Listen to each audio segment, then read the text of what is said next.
What is happening out there, Roto Scouts baseball fans? Happy Friday, gang. Apologies for keeping you waiting for a minute there. Just getting some stuff updated up on the website real quick. We got a couple lineups in the last few minutes. So I was just loading them into the model, and I'm just clicking them into the site right now. So bear with me one sec as I get started. But hopefully everybody's having a good end of the week, good wrap-up work day, whatever you got going on out there. Had brunch with mom and dad a few hours ago. Always nice when they come to visit. No occasion, just nice little pop-up for breakfast. They only live like 40 minutes south of here, so easy for them to pop up when they want to say hi.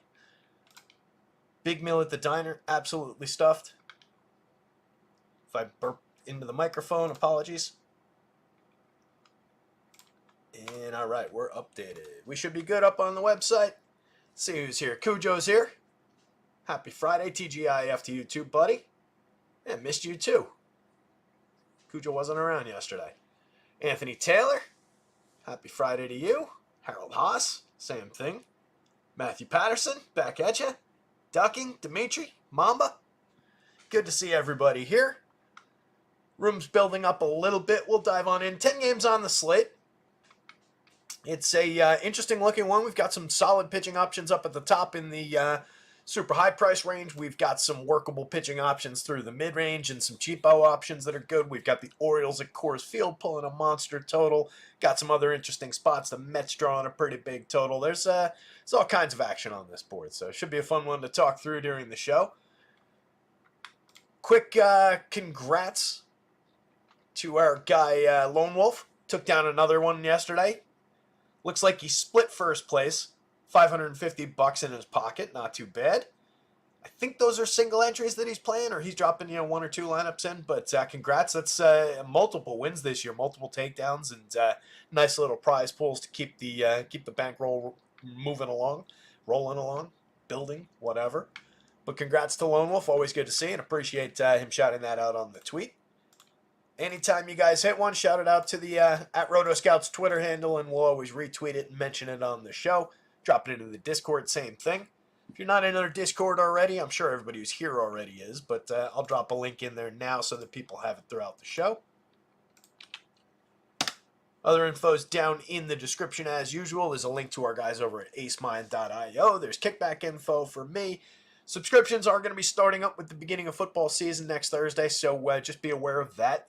As discussed, it's going to be very, very viable for everybody. We're going to keep it light, but we need to be doing something and finally get that off the ground. So that'll be on the lookout for that. I'll be working on that over the weekend. And with that, let's dive on into this thing. AceMind, I mentioned them, but acemind.io, all your optimization and sim needs.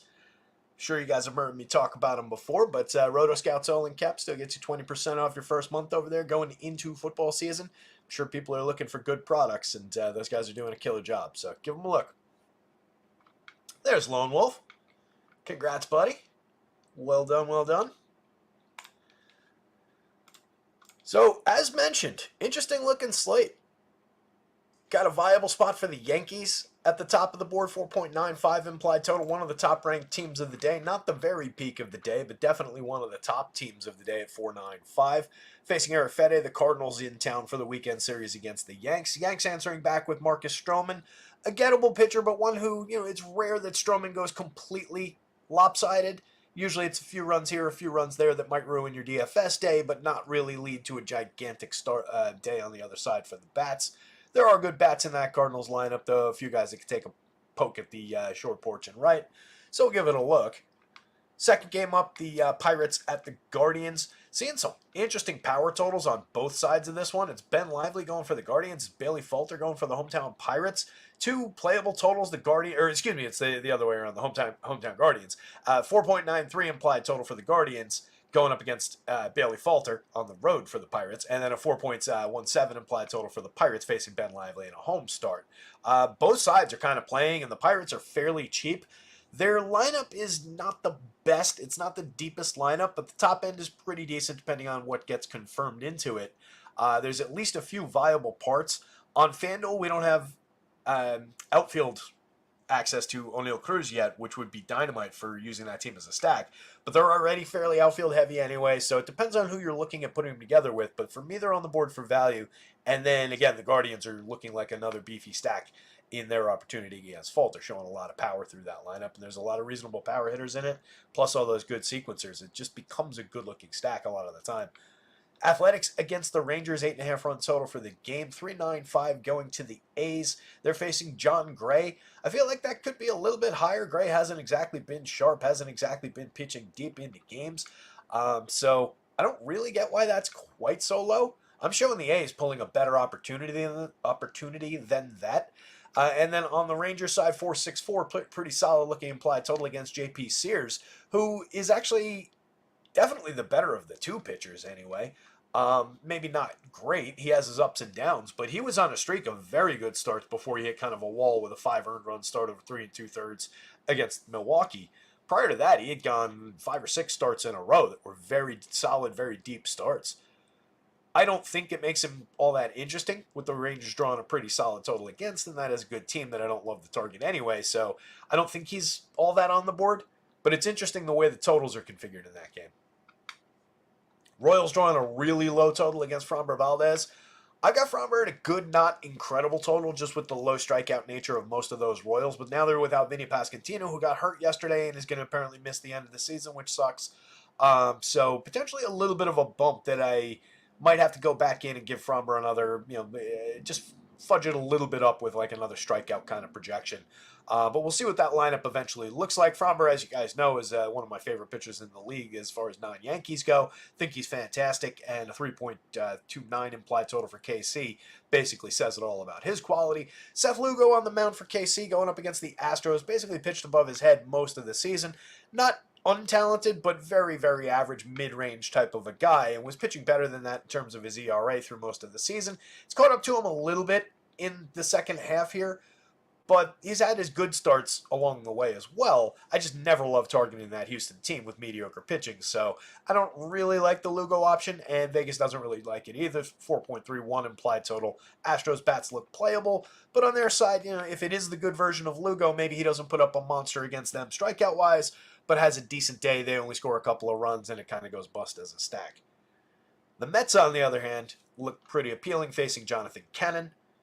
They're drawing all their usual upside for power. There's good bats basically up and down that lineup now. 5.41 implied total is the highest non-course total and the only non-course total above 5 runs today. I expect the Mets are going to be pretty popular, but there's a lot of ways to make that lineup work, and you can move pieces around in terms of what you're using depending on what other stack you're putting them together with. So I think the Mets are very, very interesting today. On the other side, the White Sox facing Tyler McGill. I kind of think McGill is interesting here. Hasn't pitched since July 31st. We'll see what the depth is going to look like today. Or hasn't pitched in the show. I forgot to pull his minor numbers here. Let me grab those right now. So I do think McGill is kind of interesting because he's a talented pitcher for strikeouts. In the starts in AAA, yeah, we're getting full innings, so we're fine on that projection. 5 innings, 7 2/3, 4 2/3. So totally fine with that. Let me grab this though, so we can talk about it when we get there. So I actually have McGill as a pretty good value. He's in my current placeholder lineup on FanDuel. And if you're looking at, like, I already mentioned I kind of like the Pirates, and I think there's some other good discount options. If you're looking at him in conjunction with a discount stack, you're getting really, really cheap in a hurry. And he's certainly good enough to beat the White Sox, one of the worst teams in baseball, or the worst team in baseball, one of the worst teams in the last, century of baseball. 3.70 implied total for them. The Blue Jays and the Twins, an 8-run total on the board. Minnesota pulling most of it at 4.53. They've got Pablo Lopez on the mound. He's pulling a nice total against the Blue Jays. They are relatively low strikeout, but there's a few more in that lineup in this configuration. They're in the low 20s as opposed to the high teens. Kevin Gausman on the mound for the Blue Jays just really hasn't been on form through most of the season. Seems fairly targetable with some pretty good Twins bats. They're looking a little frisky. Solid mid-range projection, but I do think they might get a little bit popular just because everybody likes going to those bats. The Coors Field game, I imagine, is going to be pretty ridiculous popularity-wise. The Orioles a monster at 6.15, and with all their quality. They're facing Austin Gomber. Should be kind of a pushover of a matchup. And then it's Albert Suarez on the mound for the O's. 5.47 implied total on the other side for the Rockies. They always get less love than the visiting team when they're at home at Coors. And they've been a greatly improved lineup for DFS. I don't want to say they've been a lot better like I'm saying that the Rockies as a team are good. But there are a lot more usable parts for DFS, and especially when they come in at price and with a lack of popularity by comparison to their opponent in a Coors game, I think they get interesting in games like that. So, and Albert Suarez, decent pitcher, but not super high strikeout, and certainly gettable in that environment. The last three games, the nightcap, it's the Mariners against the Angels. We've got the debut of the first Italian born and raised pitcher in Major League history, Samuel Allieri. No history with him, and he doesn't appear to be on either side unless one of them added him. I'm sure somebody can let me know in the chat if they have. Looks like a moderately talented pitcher, just based on what he's done, rapidly accelerating through the minors. Hasn't pitched above Double-A yet, so it'll be interesting to see what they get out of him here. But, if he was on the slate at a cheap price, maybe we would talk about him. What I think it might yield is an unexpectedly low output from the Mariners, at least for the innings that he's in there against. They're drawing a pretty juicy total at 4.91. So kind of interesting there. I think a lot of that is just how heavily favored they are because George Kirby's on the mound. So it could be one of those days where, they go out, they win the game, Kirby has a good day, and they ride off into the sunset with a 3-0 victory. We know how bad their offense has been all season long. So this one feels a little bit trappy. I don't love that spot. Dodgers at the Diamondbacks, 4.54 implied total for the Dodgers. Difficult to suppress their quality. They're going up against Zach Gallen. Not an untalented pitcher, has his ups and downs, but definitely good enough on the right day to get there. Interesting matchup late in the slate. And then it's Clay Kershaw on the mound for the Dodgers. Has really, not been great in his return to action here. He did go 6 2 starts ago, just 5 in his last start. He would give up 5 earned runs. Kind of a mixed opportunity for Clay Kershaw against a fairly low strikeout, fairly decent Diamondbacks lineup, drawing a 4.06 implied total. I don't love that spot either. And then rounding things off, we've got the Marlins at the Giants. It's Blake Snell dominating the top of the pitching board. Giants at just a 2.86 implied, or the Marlins rather, 2.86 implied total against Snell. He only went 3 in his most recent start. That was coming off of a few monsters. Struck out 5 and walked 6, gave up 2 earned runs, no hits. Faced 15 hitters over 3 innings and then was out of the game. Got 9 outs and was done. Took him, I believe it was 75 pitches was the note that I read. So really just bad, inefficient couple of innings. But no injury, just wasn't going right that day for whatever reason. And again, coming off of a number of just monster starts in a row, including the no-hitter going back 5 starts now. Looking like a great option against that terrible Marlins squad. The Giants are drawing a bunch of power upside on their end. Adam Oller is on the mound for the Marlins. 4.75 implied total for the Giants. They look pretty good. They are, again, drawing big, decent power numbers in the home run model. And I'm sure they're drawing healthy projections all around town with that solid implied total. The thing is, Oller's not completely terrible. He was pitching pretty well in AAA before they called him up. He had a relatively bumpy first outing against the Diamondbacks, but then he had a really good one last weekend. I actually used him. I think he came up at like 0.5 ownership or something at 6,000 and change on FanDuel, and he had a great start. 5 2/3. He gave up 1 earned run on 4 hits, struck out 6, walked 2. That was against the Cubs in Miami. It was, ballpark on his side and everything.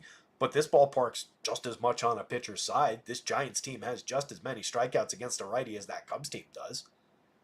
So I could see threading that needle again. I don't really like doubling down on that kind of play. But I don't know. I think that the Giants might be another spot that disappoints a little bit. I think both this one and that one might be late night trappy. Dodgers I have no problem with. Even the Diamondbacks against Kershaw I have no problem with. Angels' value doesn't really look to be there. Neither does the Marlins' value. So we're just talking pitching a lot in the final games. But the Giants obviously are going to be on the board against Oller as a stack. We're gonna go through them. The Mariners are going to be on the board in their matchup. So take a look at how that all breaks down. So there's poor Eddie off the top of the board there. Did they add him on DK? DK is usually the one that gets on top of things.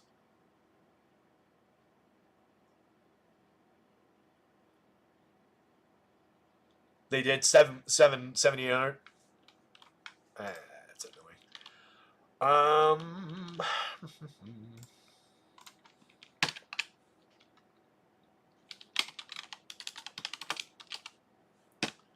ALD. You know what? We'll talk about him. I'm going to add him after because it's just going to take me too long to get him in there and get it right. So I'll talk him through, and then I'll add him to the projections after the show. We'll have time because we started early enough today. Fair enough? If you guys really want to see it, and bear with me, we can put it in, but it's going to take a sec. It's going to be annoying.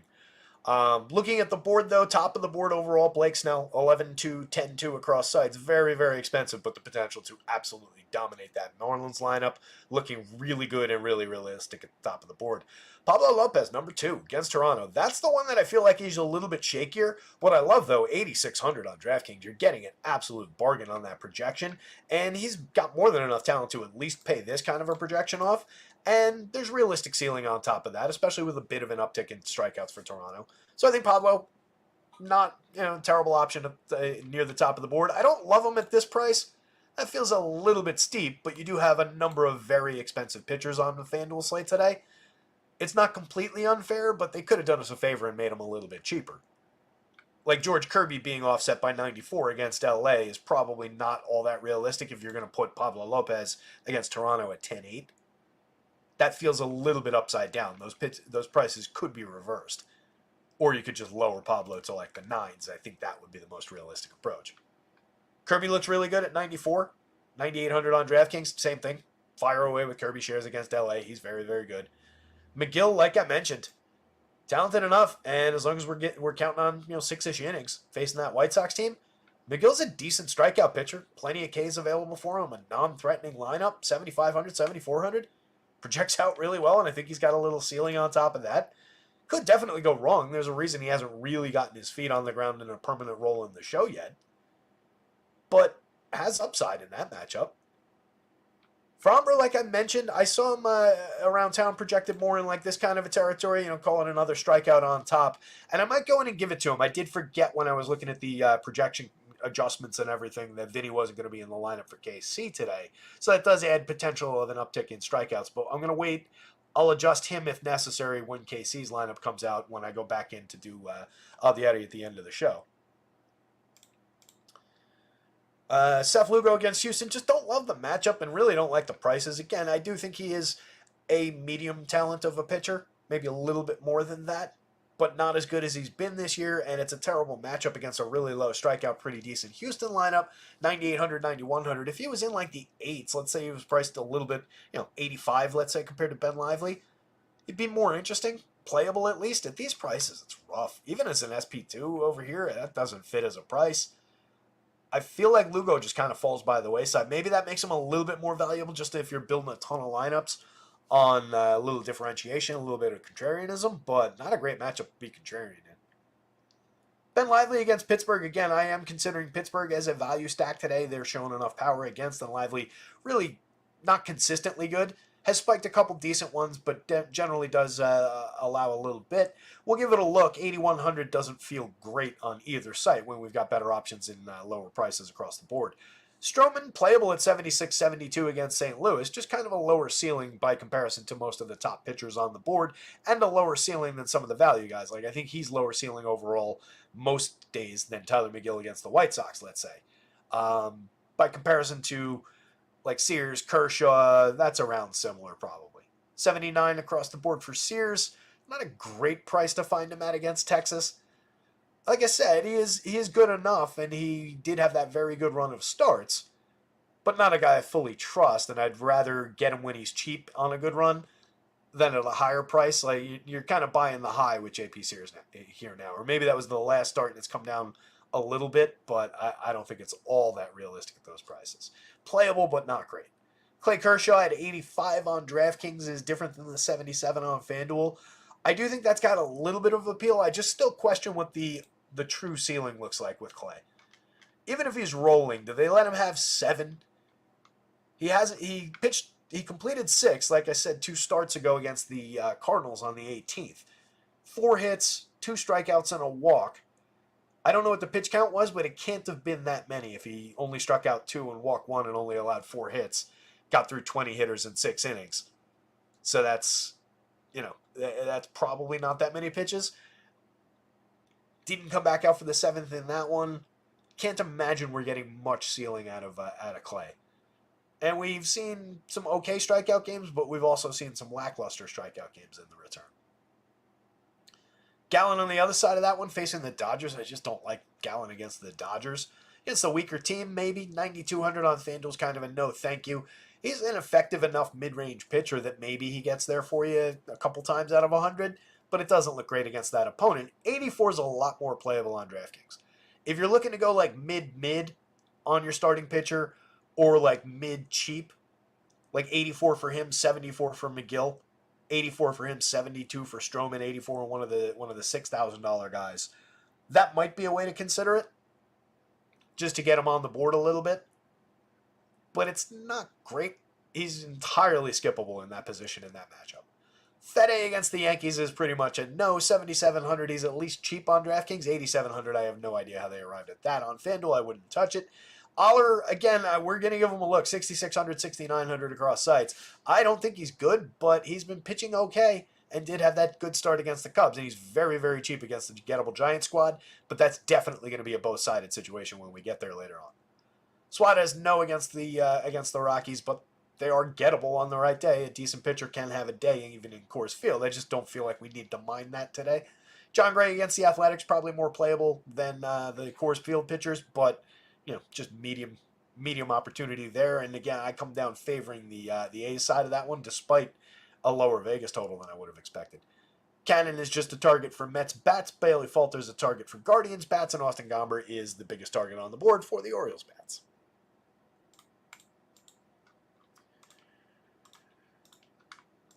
Hit the like and the subscribe button if you haven't done that already as we get started here. Oh, look at that. My Yankees ticket rep might have actually called me back. Had to update the stored payment info, and it's like this whole big process. You can't just go to like a link and say like, I'd like to update my credit card info. You have to like go through the invoice, take like the 5, like, I agree to your terms and conditions. I do this, I do that, I do that. And then it lets you update your payment info. And I didn't want to have the invoice processed today. It's supposed to process in like 2 weeks. Just a giant pain in the neck. So I wanted to make sure that it's saved and it was done. So I'm actually engaging with the rep. This is my 4th new rep of the season. It's one of these, these ticket reps with these teams are kids out of college that change these jobs, 6 times a summer. And I never have had one consistent one throughout even one season, not even season to season. 1 season, 1 rep has not happened. But they occasionally reach out to me.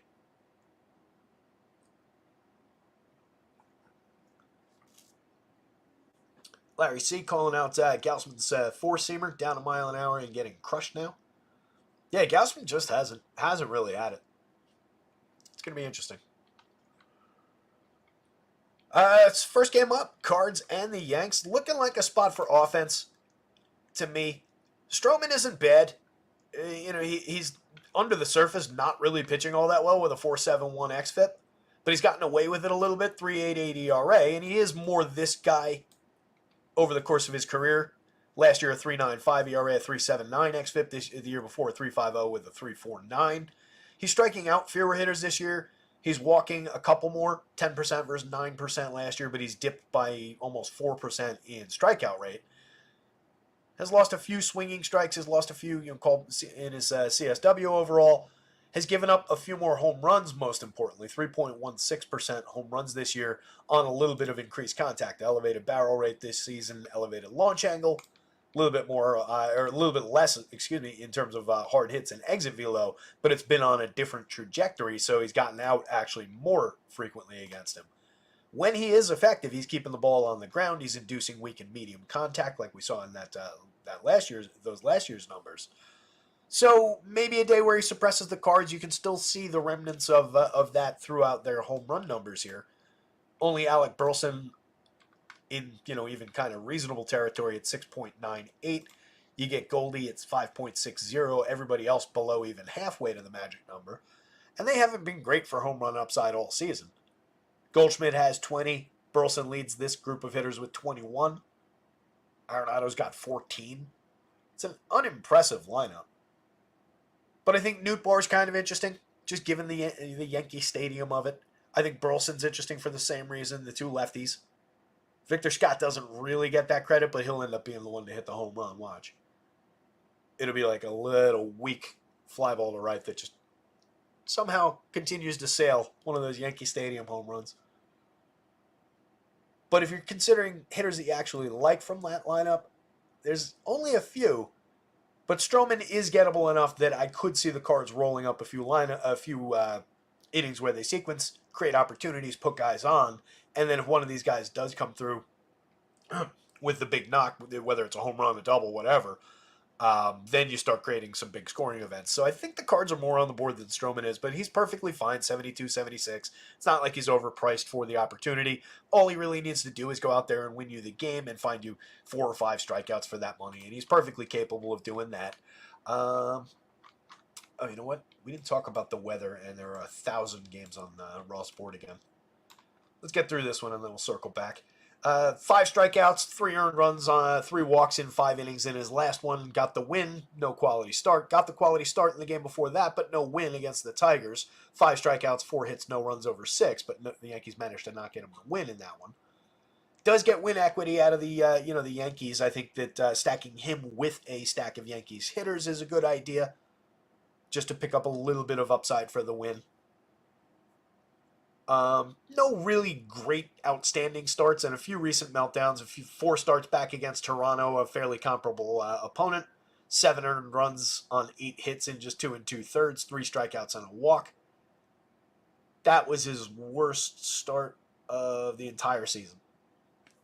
But a few, 3, 4, 5 run games in here, just who Marcus Stroman is.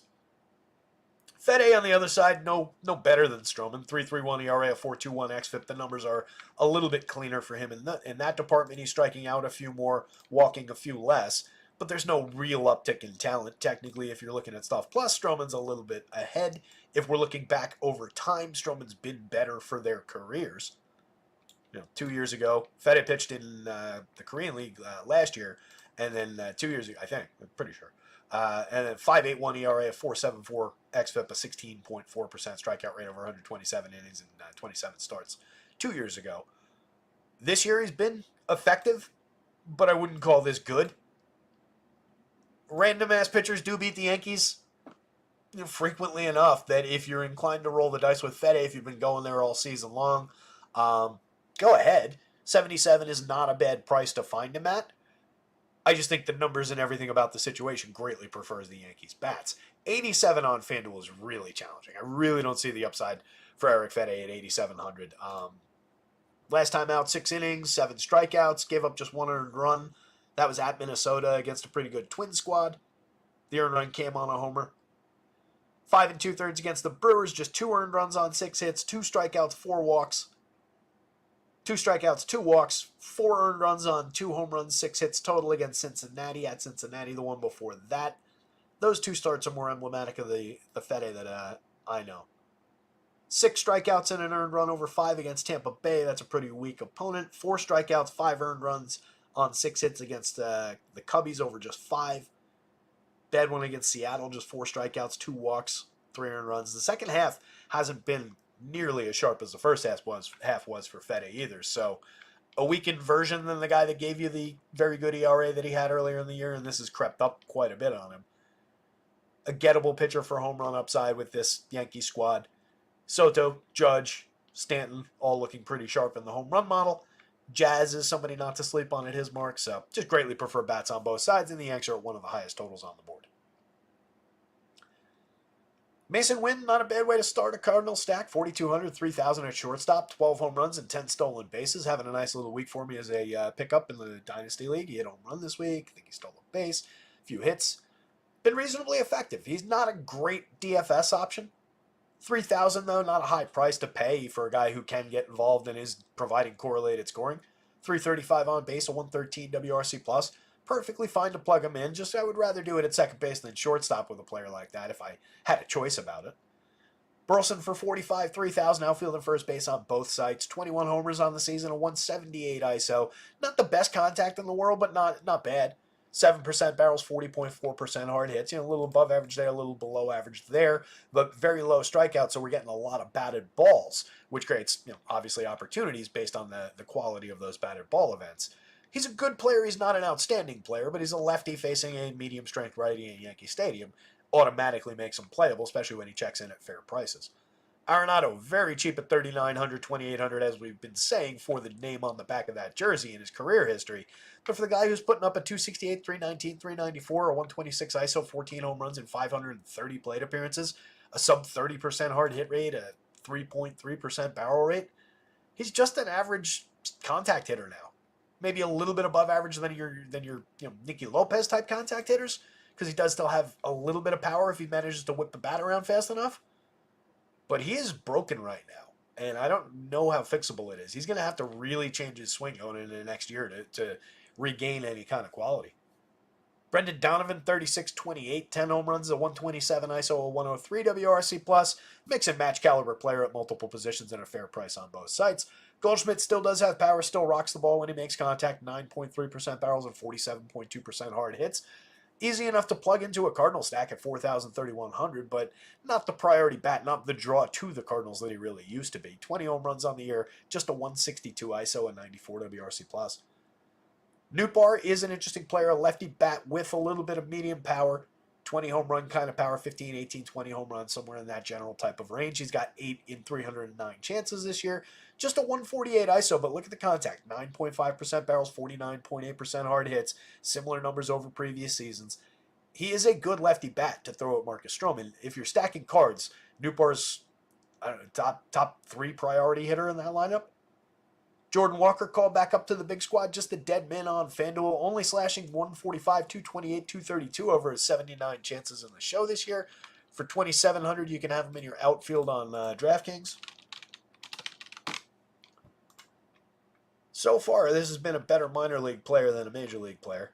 Wasn't bad last year, though. Got off to a bad start and then corrected things later in the season. Ended up over 465 plate appearances last year, slashing 276, 342, 445, creating runs 15% better than average, 16 home runs and 7 stolen bases. In 377 chances in AAA this season, 263, 326, 427, just a 94 WRC+, just a 19.4% strikeout rate, which is outstanding, but only a 164 ISO, 9 home runs, 4 stolen bases. Hasn't really fulfilled his promise yet. Still just 22 and a young 22, though.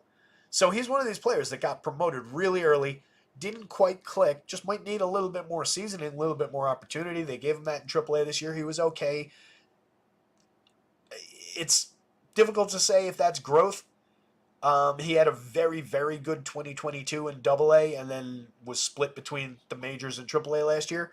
And saying that those numbers are growth from what he did in the majors last year would definitely be a misstatement. But it is growth compared to, the minor league numbers, so it's challenging to figure out what he actually is going to be. But he is capable of hitting the ball. He did put up good numbers in the show.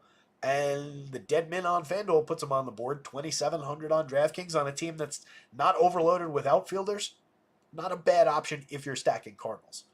Maybe a guy to keep in mind just as a random one-off. Just because he's cheap. More so on FanDuel because he's the dead minimum. And probably not going to be somebody that people click on. Pedro Pages, Victor Scott, entirely skippable at the bottom of the lineup. Pages, 3 home runs and 155 plate appearances, an 80 WRC plus and a 106 ISO, and 2 home runs on the board for Victor Scott, who is left-handed but is only here for speed. Up to a 215 on base. Keep it going, Victor. Yankees lineup, Gleyber Torres off the top, 21% strikeouts, 10.1% walks. The case, this isn't problematic, but it is disappointing compared to the improvements and strides he'd made last year. The walks are right on par with what we expected. Premium contact is significantly dipped year over year. He's at 240, 318, 359, and 94 WRC plus with 12 home runs on the board.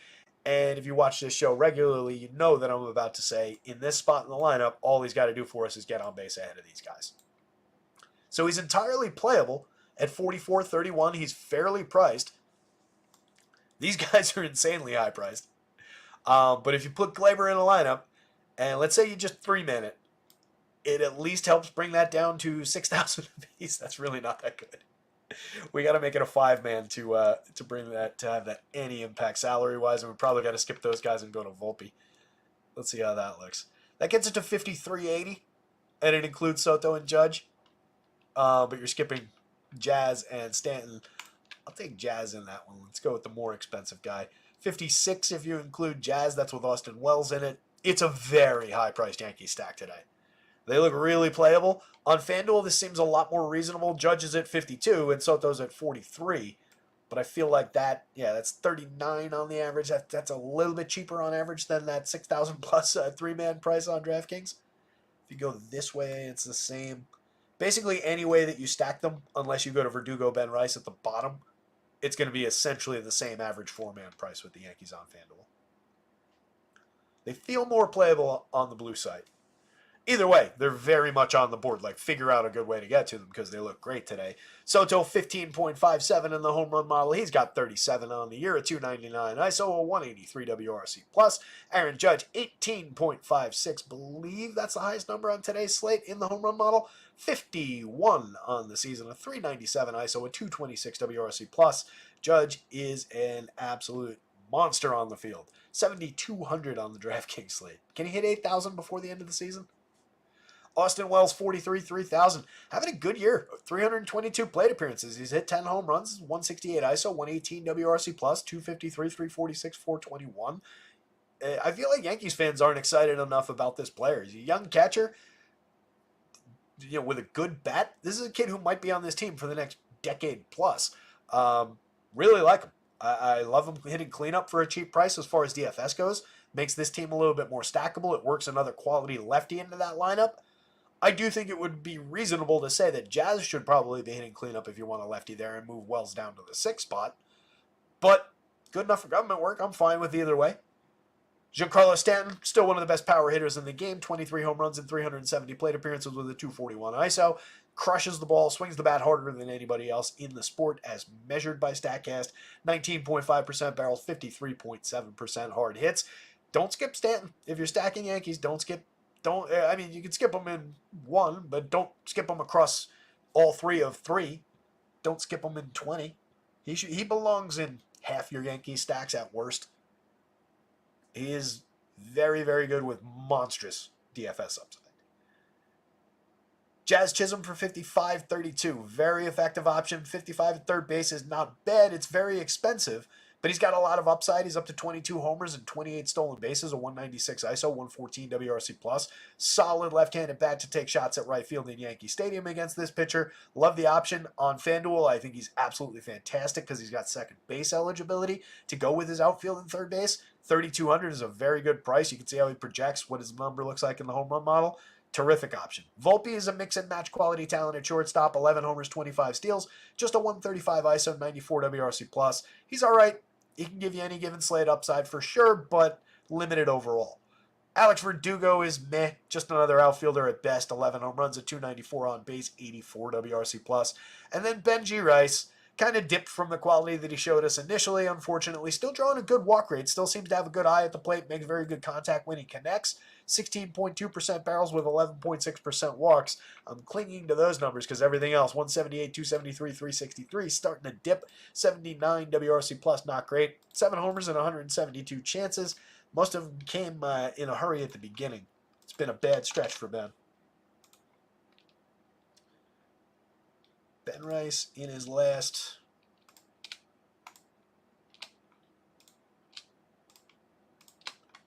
the month of August, and it's not every day. It's about, probably call it 12, 15 games. 38 plate appearances. 063, 184, 063 with a 0 ISO. No home runs, no doubles, no triples. 1 RBI, 5 runs scored. A negative 20 WRC+. Come on, kid, pull it together.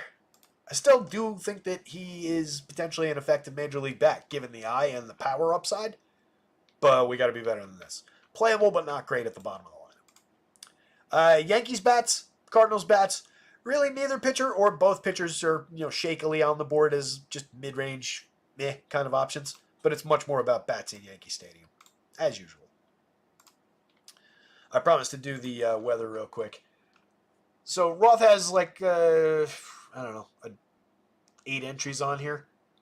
Some of those are, let's see, that's early.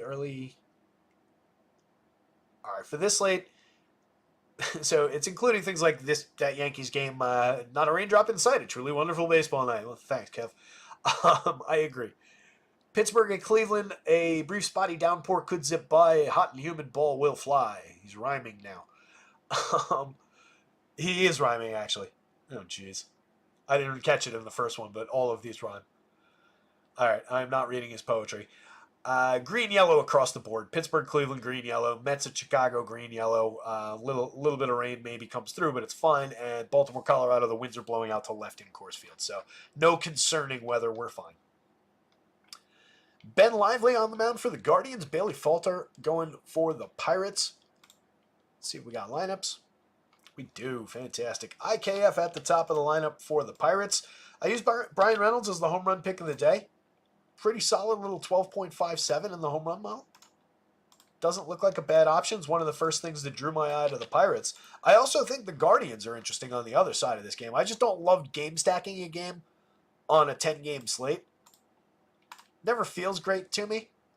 But if I was like just hot to build a game stack today, this would be one of the more interesting opportunities to build a game stack. You got 3 guys above the magic number here for home run upside, 3 here. Cross positions. These teams kind of click together fairly well. So it's not a terrible consideration, and they're not expensive on either side of this game. Guardians obviously more expensive, but easy enough to put these teams together and get to. It's much more about the bats here for me. Falter 59, 7,000. We did use Falter once or twice in that stretch of quality starts that he had. 4.25 ERA with a 4.65 xFIP on the season. Just a 90 rating by Stuff Plus, giving up 90 plus. So we're over the threshold for exit velo. We're over the threshold for hard hits. We're over the threshold, or we don't really have a threshold for barrels. This is a high barrel rate. Let's put it that way. 18.1 degree average launch. So it's a fly ball pitcher who makes a lot of mistakes for hard hits. Probably getting a little bit lucky to keep it to 3.04% home runs so far.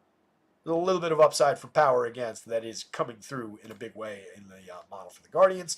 On the other side, Lively is also over the threshold there, over the threshold there. He's at a 4.05. This is realistic for that kind of contact. He's given up fewer barrels, but that just means he's given up, a couple fewer premium contact events. 68.2 rating by Stuff Plus. He is actually the worst of these two pitchers, I would say. 4.54 xFIP under his 3.62 ERA, a 19.7% strikeout rate, so he strikes out a few more than his opponent does, but not in any kind of big way, and he's entirely gettable for power against. So I don't really see throwing a dart with him at 8,100 across sites, even if you think Pittsburgh's terrible, even if you're not stacking Pittsburgh, I get that. But I don't think that necessarily puts Ben Lively on the board at those prices. Maybe if he was in the 7s, maybe we could talk about it a little bit more. This feels a little bit heavy for what his true ceiling looks like. There is a 25% strikeout rate for this confirmed version of the Pirates lineup. That's pushed up somewhat by Billy McKinney at 45.5. He's a high strikeout guy, but it's not quite that high. So for the hitters who have larger samples in that lineup, that immediately drops it to just 22.5, which is a lot more around just average. So it's maybe not quite as big a target, but some of their big-time hitters are more high strikeout guys. 26.1% for McCutch this year, 31.2 most notably for O'Neill Cruz, their best overall player, and then 22.8 for Brian Reynolds, who would argue with me that he is probably their best overall player. It's very, very close between those two. So there are Ks around the best options on the board, but I think that their edge is in the power upside. So I think the Pirates bats win out for me. Looking at that lineup from top to bottom, IKF is an okay way to start a stack just because he's not, I didn't mean to do IKF okay. 4,000, 2,700, multi-position eligible on both sites. He's an inoffensive option up there.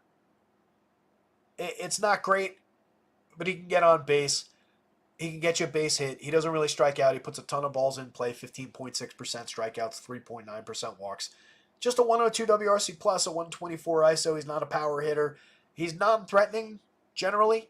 More of a correlated scoring piece, but if you think the Pirates are going to get there, and if you think it's going to be fueled mostly by Brian Reynolds and O'Neill Cruz, then there's at least decent reason to consider some IKF shares. And he fills holes. Shortstop, outfield, third base, second base on FanDuel, second base and shortstop on DraftKings. He plugs into a lot of lineups. Reynolds has 21 home runs on the season, a 180 ISO, a 123 WRC plus. It made him the home run pick of the day. O'Neill Cruz was the home run pick from the Pirates today. He makes the better contact between the two, 16.7% barrels, 54.7% hard hits, compared to 9.8 and 46.8 from Reynolds. Both of those are very good numbers, but these are superstar caliber numbers. Cruz is on the cusp. I think maybe the move to center field is going to help him out. Not have to worry about defense as much anymore. Not that center field's a cakewalk as far as defense goes, but he was miscast as a shortstop. He's an elite athlete. He's already putting up good numbers, and these numbers, especially in the power department, should be even better given that kind of contact. Has to wrangle the strikeouts a little bit, but you can be that high strikeout if you walk a little bit more. A lot of upside here. 273, 330, 475 at 202 ISO, 117 WRC plus on the year. Reynolds has 21 homers and 7 steals. Cruz has 18 homers, 19 steals. McCutchen joining the power club at 16 home runs, but just a 169 ISO on the year. Still makes okay contact when he connects, but he strikes out more this season, 26-1. He walks a little bit less, 11-7, down from 15-9. He used to be an elite on-base and walks option. Now he's just good at it. It is still part of his skill set, but it's not quite at the level it was. 336 on base, still a good correlated scoring piece, can occasionally drive the ball for you. Mix and match quality, more of just another outfielder, but he's fairly priced for that. It's not like he's expensive. Rodney Tellez, 33, 26, 11 homers on the season, a disappointing 149 ISO from the lefty. Not really hitting for the power that he's supposed to be, just playable, not an overly appealing option, but playable. Nick Gonzalez, 39, 27, 5 home runs, 3 steals, mix and match quality option with an 85 WRC plus. Billy McKinney, 2,600, 2,200 across sites. Just another lefty who is capable of making good contact, 12.2% barrels and 41.1% hard hits in a medium-sized sample last year. You can roll some Billy McKinney shares if you're stacking up a lot of Pirates. In my one Pirates placeholder that I threw together, he didn't make the cut. Just Money Grandal, 31, 2,400. He's up to 7 home runs, 213, 268, 377, a 164 ISO. Occasionally he gets involved. He doesn't really strike out. He doesn't crush you. I mean, he is definitely capable of just making outs and not getting any points for you. But he's not giving away plate appearances, and he is capable of driving the ball. If you're stacking Pirates, it's one of those. If you're stacking Pirates, you want to throw a few shares of the catcher in there, it's fine. Less fine on FanDuel for 2,400. You don't need the position, so who cares? Jared Triolo, mix and match quality, 28-24 across sites, 6 homers, 6 steals. Not really getting on base. Not all that good. Top of the Guardians, Stephen Kwan, pretty good option to set the table. 13 homers, 11 steals, a 364 on base, a 131 WRC plus. Direct correlation with their key bats like Lane Thomas, Jose Ramirez, David Fry, Josh Naylor, Joneski Noel. Some interesting bets in this lineup, up and down for power now, for some stolen base upside and correlated scoring with these guys. Kind of like this Cleveland team. We've been going there throughout the season, especially on days where they flash power to go with their good ability to get on base and play station to station baseball. Kind of do both now. 48.31 for Kwan is a good price. 41.31 feels really cheap for Lane Thomas. He's kind of earned that price this year. Just 8 home runs, but he is up to 31 stolen bases now. Just a 91 WRC plus, not really hitting for power, not really hitting for average, but he was much, much better last season and is a good player in there. 40.7% hard hits basically matches last year's output there, but he's lost a few barrels. It's where some of the home runs and some of the ISO is gone. But a lot of any given slate upside if you're stacking this team for the price. 65-41 entirely appropriate for Jose Ramirez, given the 33 home runs, the 32 stolen bases, one of the best multi-category contributors in the game. 257 ISO, 137 WRC plus. He's a superstar. David Fry at 3,800, 3,000 across sites. A lot better positioning on FanDuel where you get him at catcher and first base or outfield. Just a first baseman on DraftKings, and he conflicts positionally with Josh Naylor over there, which is a big problem because you definitely want Naylor's power upside in your lineup. If you're looking at it just as a price flip, then it's fine. 3,800 versus 4,700, you could go to either bet and use them, just one here, one there if you're building a bunch of lineups. In one, I still do prefer Naylor. 28 homers for him versus 13 for Fry. They kind of all came in a hurry. Fry's been okay still, though. 260, 360, 444, 128 WRC+. Plus. Just more of a correlated scorer than he was a big-time power bat. Naylor's a legit power bat with the 28 homers, the 224 ISO. Big Christmas, Noel, 3,900, 3,100 across sites. Outfield and first base on FanDuel. Outfield only on DraftKings. 12 homers in his 136 plate appearances. Real big-time power bat for them. 339 ISO, 161 WRC+. Plus. That obviously is representative of a bunch of big-time home runs in a real hurry. I don't think he keeps up that kind of torrid pace, but he is a decent power bat, and he's still really cheap across sites. Stacking Guardians, you could do a lot worse than including him in a lineup. 13.20, second on the team behind only Jose Ramirez, ahead of Josh Naylor in the home run model. Andres Jimenez is a mix-and-match quality option, a little bit of medium, only 5 home runs, not even showing power this year. 24 steals, 79 WRC+. Rochio's just here for defense. Austin Hedges is skippable at catcher, not really hitting the ball at all this season. Guardians bats, Pirates bats, but given the Pirates' value and the power potential that they're showing, I am inclined to go that direction. So either way you want to rank those, depending, it's kind of a what do you need situation. If you need value, go to the Pirates side of it. If you need just good players for a good price against a bad pitcher, go to the Guardians side of it. A little more value to squeeze on the Pirates side. Really, neither of these pitchers. If I had to choose one, I would probably take Ben Lively against the Pirates, then Bailey Falter against the Guardians. That's really the untouchable spot. I don't see any cause to play Bailey Falter against the Guardians. J.P. Sears against John Gray. A's and the Rangers. Let's see if we got these. Give our guys over at Fantasy Labs a reload here, see if they updated. Nothing yet. Let's see if Underdog has them. We got time. Rose, White Sox, Mets, Cubs, Pirates. Nope. Doesn't look like we got either of these yet. So, J.P. Sears, we could start there.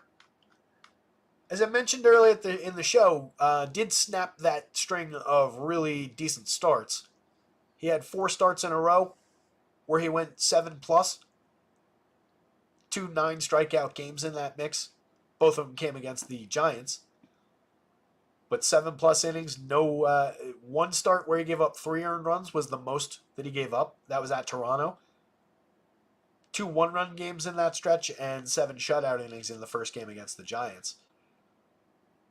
That was coming on the heels of a 6-inning start in which he gave up 7 earned runs, 8 runs total on 9 hits and struck out just 3 against the Astros, and then bookending it with this most recent start against the Brewers, 3 2/3, 9 hits, 5 earned runs, 7 runs total, 3 strikeouts, 2 home runs allowed, and a walk.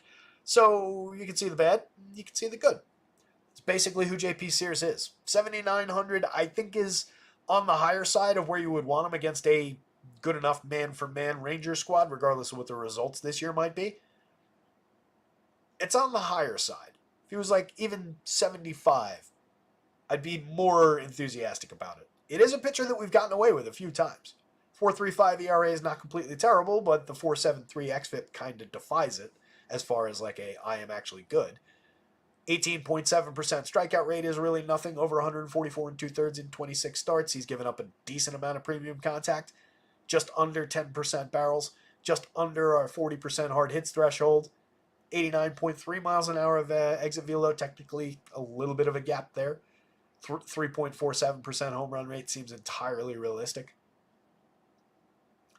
At best, it's a both-sided situation where if you grab J.P. Sears, make sure that you get some Rangers as a hedge position in another lineup or couple of lineups. On the other side, John Gray, 67-64, up to a 19.3% strikeout rate now. 4.32 ERA with a 4.23 xFIP.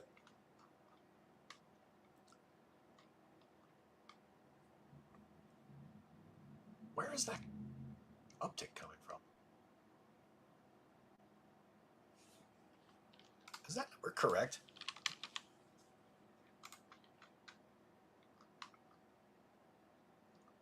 Huh. Yeah, 19.3. I thought it was, I remembered it being lower than that just a couple of weeks ago. And then I pull up the game log after I said, up to 19.3. And I'm looking at the last 3 starts, 1 strikeout over 2 innings, 2 strikeouts over 2 innings, no strikeouts in no innings. I don't know what happened with that one. 5 strikeouts over 7 2/3. I'm not really sure where even 19% comes from, but not exactly a dominant strikeout number. It's a little better last year and a lot better 2 years ago for Case, 25-7 most notably 2 years ago. He is a guy who we've gone to over the years, coming out of Coors a couple seasons ago. We were saying, maybe this is where we finally see the talent come through because he's not an untalented pitcher. But he's never really taken that next big step. He's just okay in some situations. Facing the A's could be that situation. Comparable opponent, 7 2/3 against the White Sox. Was that 5 strikeout game, 4 hits. Last time again was against Cleveland. He only lasted 2 innings, faced 15 hitters, gave up 7 earned runs on 7 hits, struck out 1, walked 2, gave up a home run.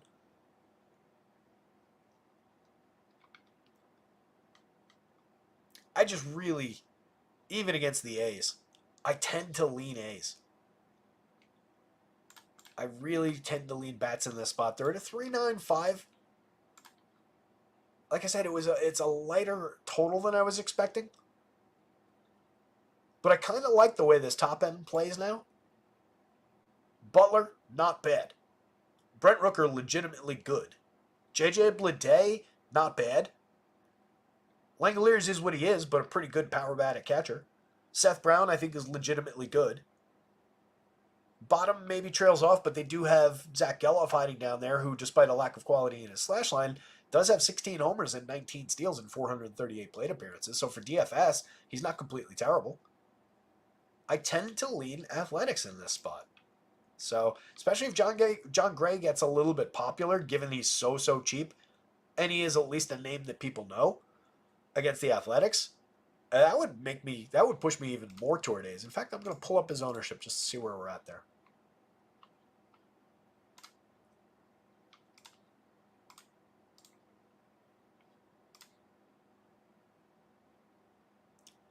Well, he's not at all popular on FanDuel per RG's projections. It makes more sense that he would be popular, if he is at all, on DraftKings. But let's find out.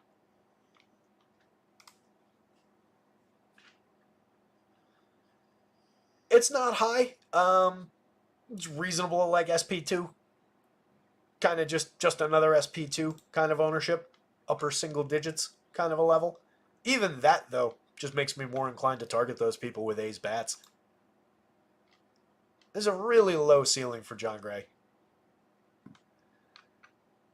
So, we're talking bats mostly in this one. Lawrence Butler, 4,200, has 19 home runs. He's stolen 12 bases. He's only made 342 plate appearances, crushing the ball when he makes contact. He's not low strikeout, but he's not crazy high strikeout. Decent walk rate. Getting on at a 313 clip is paying it off decently and definitely putting up the power numbers and the counting stats. 248 ISO, a 130 WRC plus.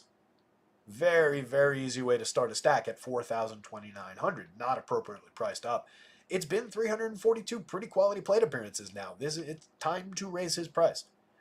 Brent Rooker, 56.34. Still very affordable for a guy with 31 home runs on the board this season, a 276 ISO. Creating runs 61% better than average. Getting on at a 364 clip for this season. Monster contact numbers as usual. This is, not terribly high priced. It's not a bargain, but it's not terribly high priced. He could be a little bit more expensive. Same here. Again, I get that this is a high DraftKings price. Don't get me wrong. By comparison to the full slate. But for the numbers he's putting up, they could have gone higher, is what I'm saying. Especially with the way that it averages into all these other prices. It's not unaffordable. It's actually easy enough to get to. And 34 on FanDuel is not high enough. I would expect FanDuel to be at least at 36 on him. 42-28 from Bleday, 19 home runs, a 211 ISO. I mean, that's 4 straight guys in this lineup in a legitimate number of plate appearances that are all above 200 ISOs, above 100, above average WRC plus marks by at least 5%. Everybody's at or around or above 20 home runs, 19 plus. It's a good group of 4 hitters. They're all cheap. Or it strings together cheap. Langoliers, 13.3% barrels this season, 22 home runs, a 218 ISO, a 105 WRC+. Killer upside for a catcher. As far as everyday contributions in a point per game sense, I don't know what it necessarily looks like or mass out to, but the peaks and valleys are extreme. If you catch the peak day, you're in business. Seth Brown, 3,000, 2,500, way too cheap for a guy who had good output for power and stolen bases 2 years ago. 25 homers, 11 stolen bases, a 214 ISO, a 116 WRC+. Last year, he cratered over 378 opportunities. He did hit 14 home runs, still had a 184 ISO, but the WRC plus went away. He wasn't really stealing bases. Hasn't really roared back to life this year. He does have 12 homers in just 311 chances, but we're down to a 158 ISO and dipping even further in terms of the WRC plus. He's technically stolen four bases by now in 311 plate appearances. 9.2% barrels, 39% hard hits. Neither of these is what he was those 2 seasons, so we're not even in the contact department up to snuff from the guy who put up those numbers a couple years ago. But these aren't terrible numbers just in a vacuum for a guy who only costs $3,000 from the left side of the plate against a pretty gettable righty. Same thing on FanDuel. I don't love that he's another outfielder on this team on FanDuel that probably could have done us a favor and given us first base eligibility there, like DraftKings did.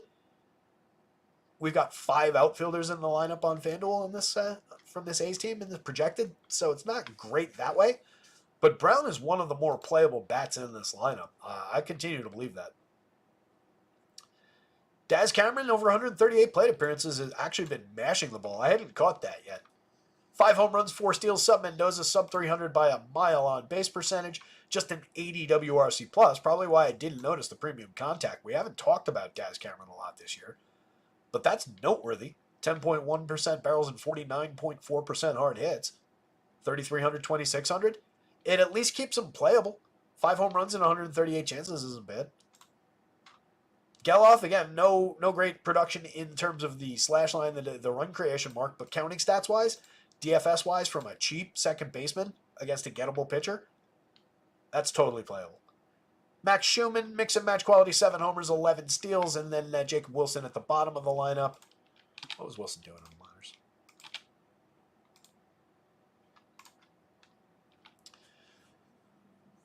Over 116 AAA plate appearances after a promotion. He started the season in the Complex League. He played in High A and the Complex League last year. 116 plate appearances in AAA. He slashed 396, 448, 613 with a 217 ISO, a 166 WRC+, 4 home runs in 116 plate appearances. Struck out just 4.3%, 7.8% walk rate. This is a 22-year-old who just got that promotion after 93 AA plate appearances. In AA, he had struck out 10.8% of the time, walked just 2.2% of the time, so a massive amount of balls in play. He had hit 3 home runs. He had created runs 126% better than average over those 93 plate appearances, while slashing 455, 473, 705. This is, again, as a 22-year-old just promoted to AA. He only made 17 Complex League plate appearances. I think that was just to come back from rehab. In 99 chances in High A last year, 318, 378, 455, just 1 homer and 4 steals. But extreme low strikeout, low walk, 10.1% K, 6.1% walks. There's a potential monster lurking at the bottom of the A's lineup. 3,400, that's a playable shortstop. He might be completely overmatched at the major league level in general. I don't know for sure that applies against John Gray. So far, he's struck out a couple times. He's walked a couple times in his 9 plate appearances. He's also scored twice and driven in a run. 79 WRC+, but let's give him a minute. That's not a terrible option, especially here for such a cheap price. I might have to pivot from my Pirate stack and consider some A's. That makes 21 at short, and then I can go 3 outfielders. And then I'm dealing with both corner infield spots. Got to find a second baseman unless I, instead of going to one of these 3 guys, include Geloff. And you go like 7, 9. Probably want the correlated there. So it'll probably be that, 27 and 75 apiece. I know it's not, I'm not like putting stars into the lineup there at 27.75, but that gets really cheap with a little bit of upside. And the kid at least put up legit numbers as a young age-appropriate player through those levels of the minors so far. Not exactly facing Chris Sale today. Marcus Semien, top of the Rangers lineup, remains cheap because he remains just kind of meh this season. 99 WRC plus is a very meh, 1% below average. 18 home runs on the year is okay, over 595 chances, but it's not what we expect from Semien. Still giving us low strikeout, medium quality contacts. He's almost exactly at the same strikeout and walk numbers he was last year. There's really nothing that looks directly wrong. The output just hasn't quite gotten there. I think he's still very, very playable if you're going to Ranger stacks, and there's all good reason to go to Ranger stacks against JP Sears. Solid righty bat at second base for a fair price. Corey Seager's hit 30 home runs this year, 236 ISO, creating runs 39% better than average. Crushing the ball from the shortstop position, always on the board. Robbie Grossman, if he's hitting third, it makes him somewhat playable. Not really having a great year, over 204 plate appearances this year. Last year hit 10 home runs in 420 chances. 2% above average for run creation. Decent on-base option with a 340 on base. But not a great fit in the 3 spot. I probably would have given that to either Josh Young, or if you want a lefty bat into that spot, you go Nathaniel Lowe. It's kind of a weird spot for Grossman, but he's very affordable. Helps average down the pricing of the already affordable Rangers, if nothing else. Adolis Garcia, 44-33, 21 homers, 11 steals in a up and down, not great season from him, but there are still great any given slate peaks and a lot of reasons to be a buyer at these prices. He's extremely cheap for what the talent upside looks like, most notably on DraftKings at 44 in the outfield. That's extremely cheap. Josh Young for 37, 3,000 at third base is also cheap. He's got 4 home runs, 3 steals in his 122 plate appearances. There's nothing wrong with those totals, that ratio of opportunity to output. 87 WRC plus, a 153 ISO. I feel like we give him a minute to reclaim his footing in the show, and he's going to be just delivering for us.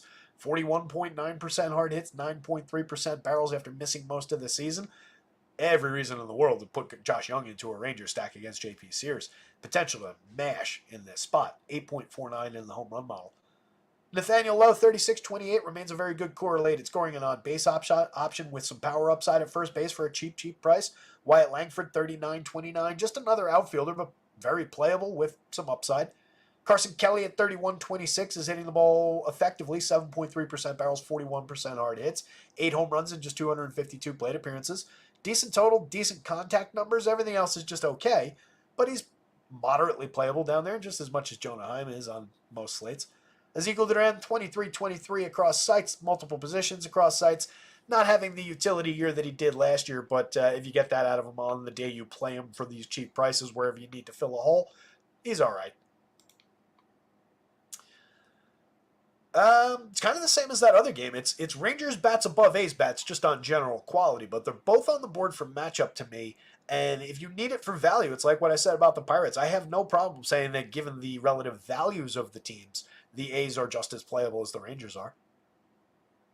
I think the A's are sneaky interesting today.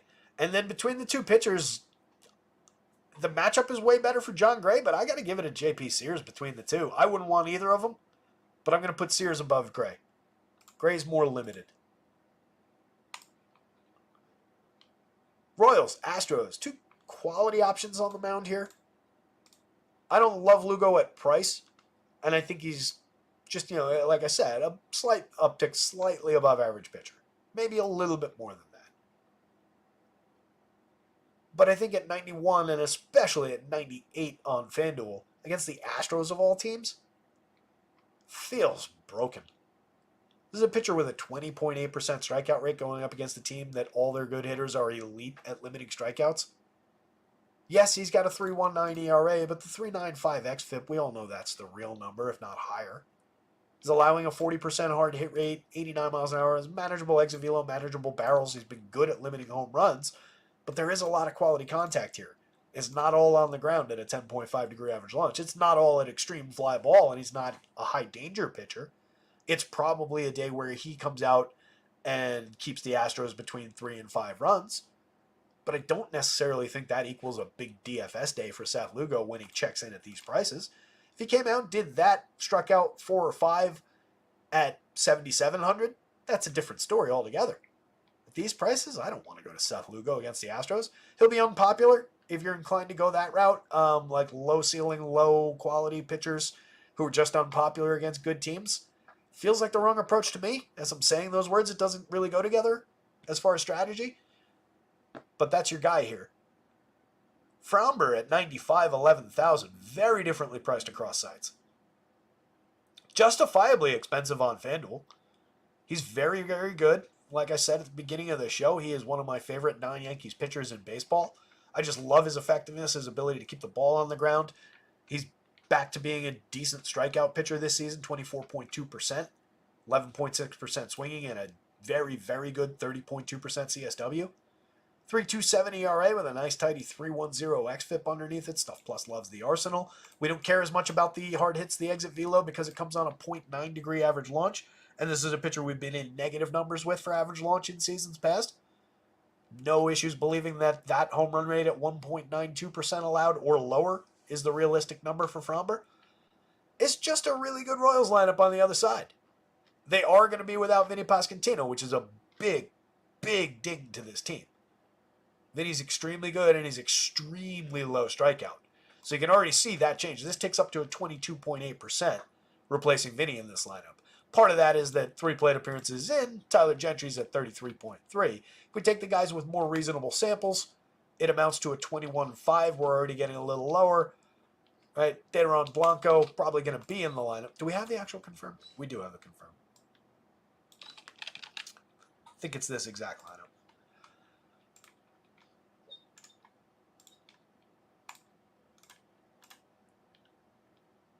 So, yeah, 21.6 based on the confirmed lineup that's got Nick Lofton in there at 13.4.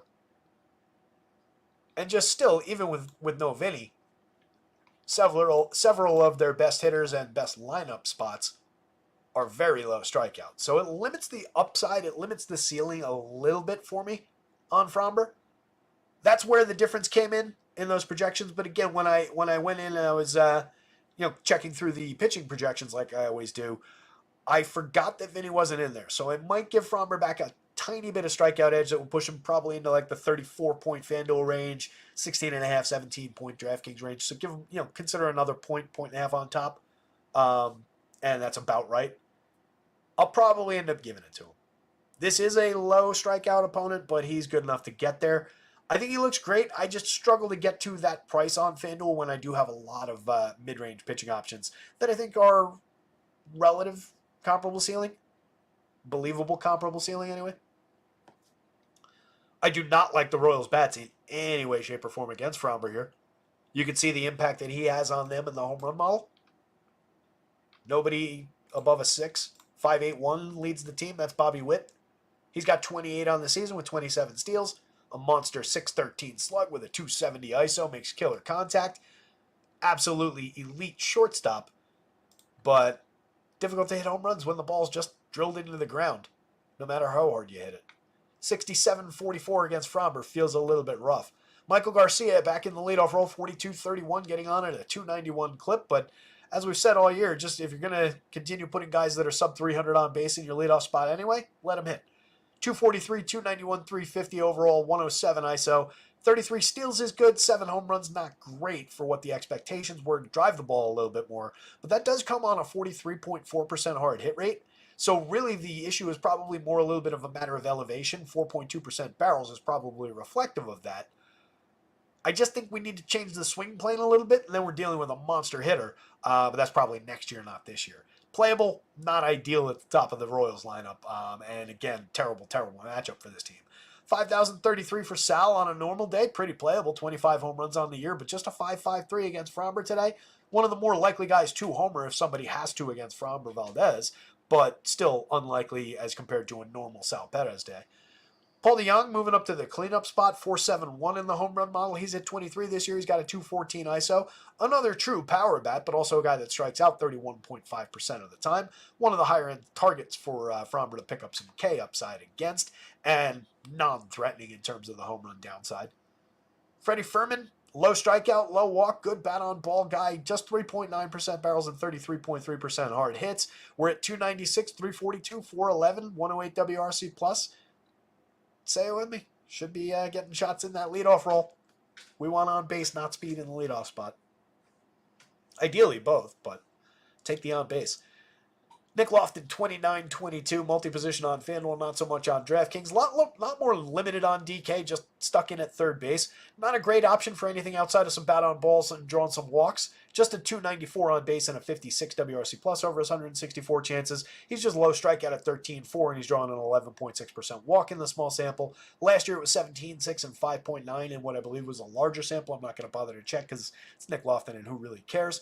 Mix and match quality at best. There is a little bit of appeal in that at 2,200 with the 3-position eligibility. Just drop him into second base on FanDuel if you wanted to dip that far in the lineup.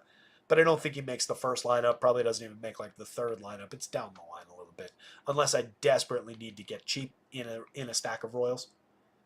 Daron Blanco, decent producer, 4 home runs, 24 steals, and just 127 plate appearances is actually pretty outstanding. 312 on base. If you can just manage to be a little bit more consistently in the lineup and consistently on base, this is a player who'd be downright interesting. He's always cheap. He's always low owned, 3,400, 2,800. He projects very well in the model, just the way his numbers come through the other side. Ends up in a decent number of Royal stacks and continues to pay them off at a fair price.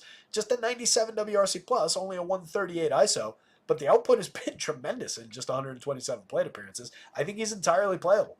Garrett Hampson, low quality option with multi positions, just a 277 on base, a 61 WRC plus, and then we'll give Tyler Gentry a quick peek.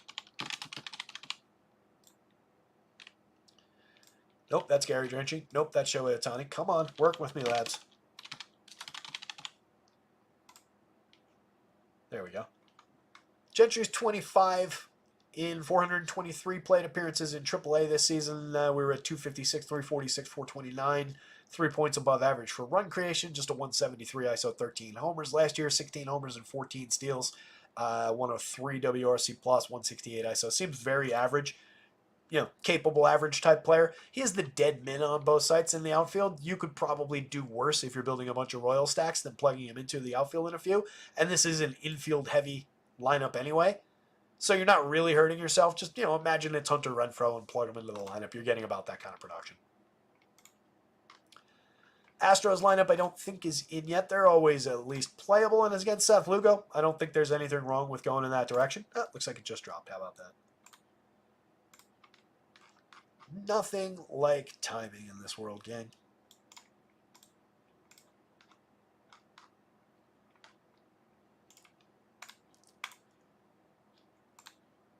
Thanks, Larry.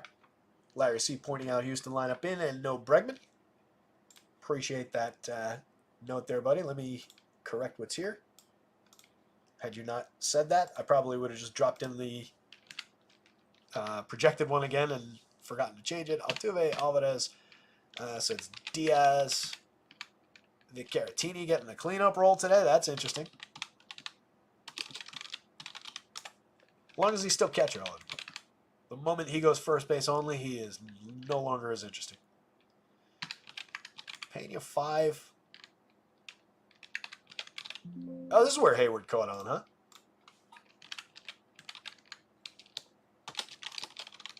I didn't realize that. Gamble 7. This is a very different lineup.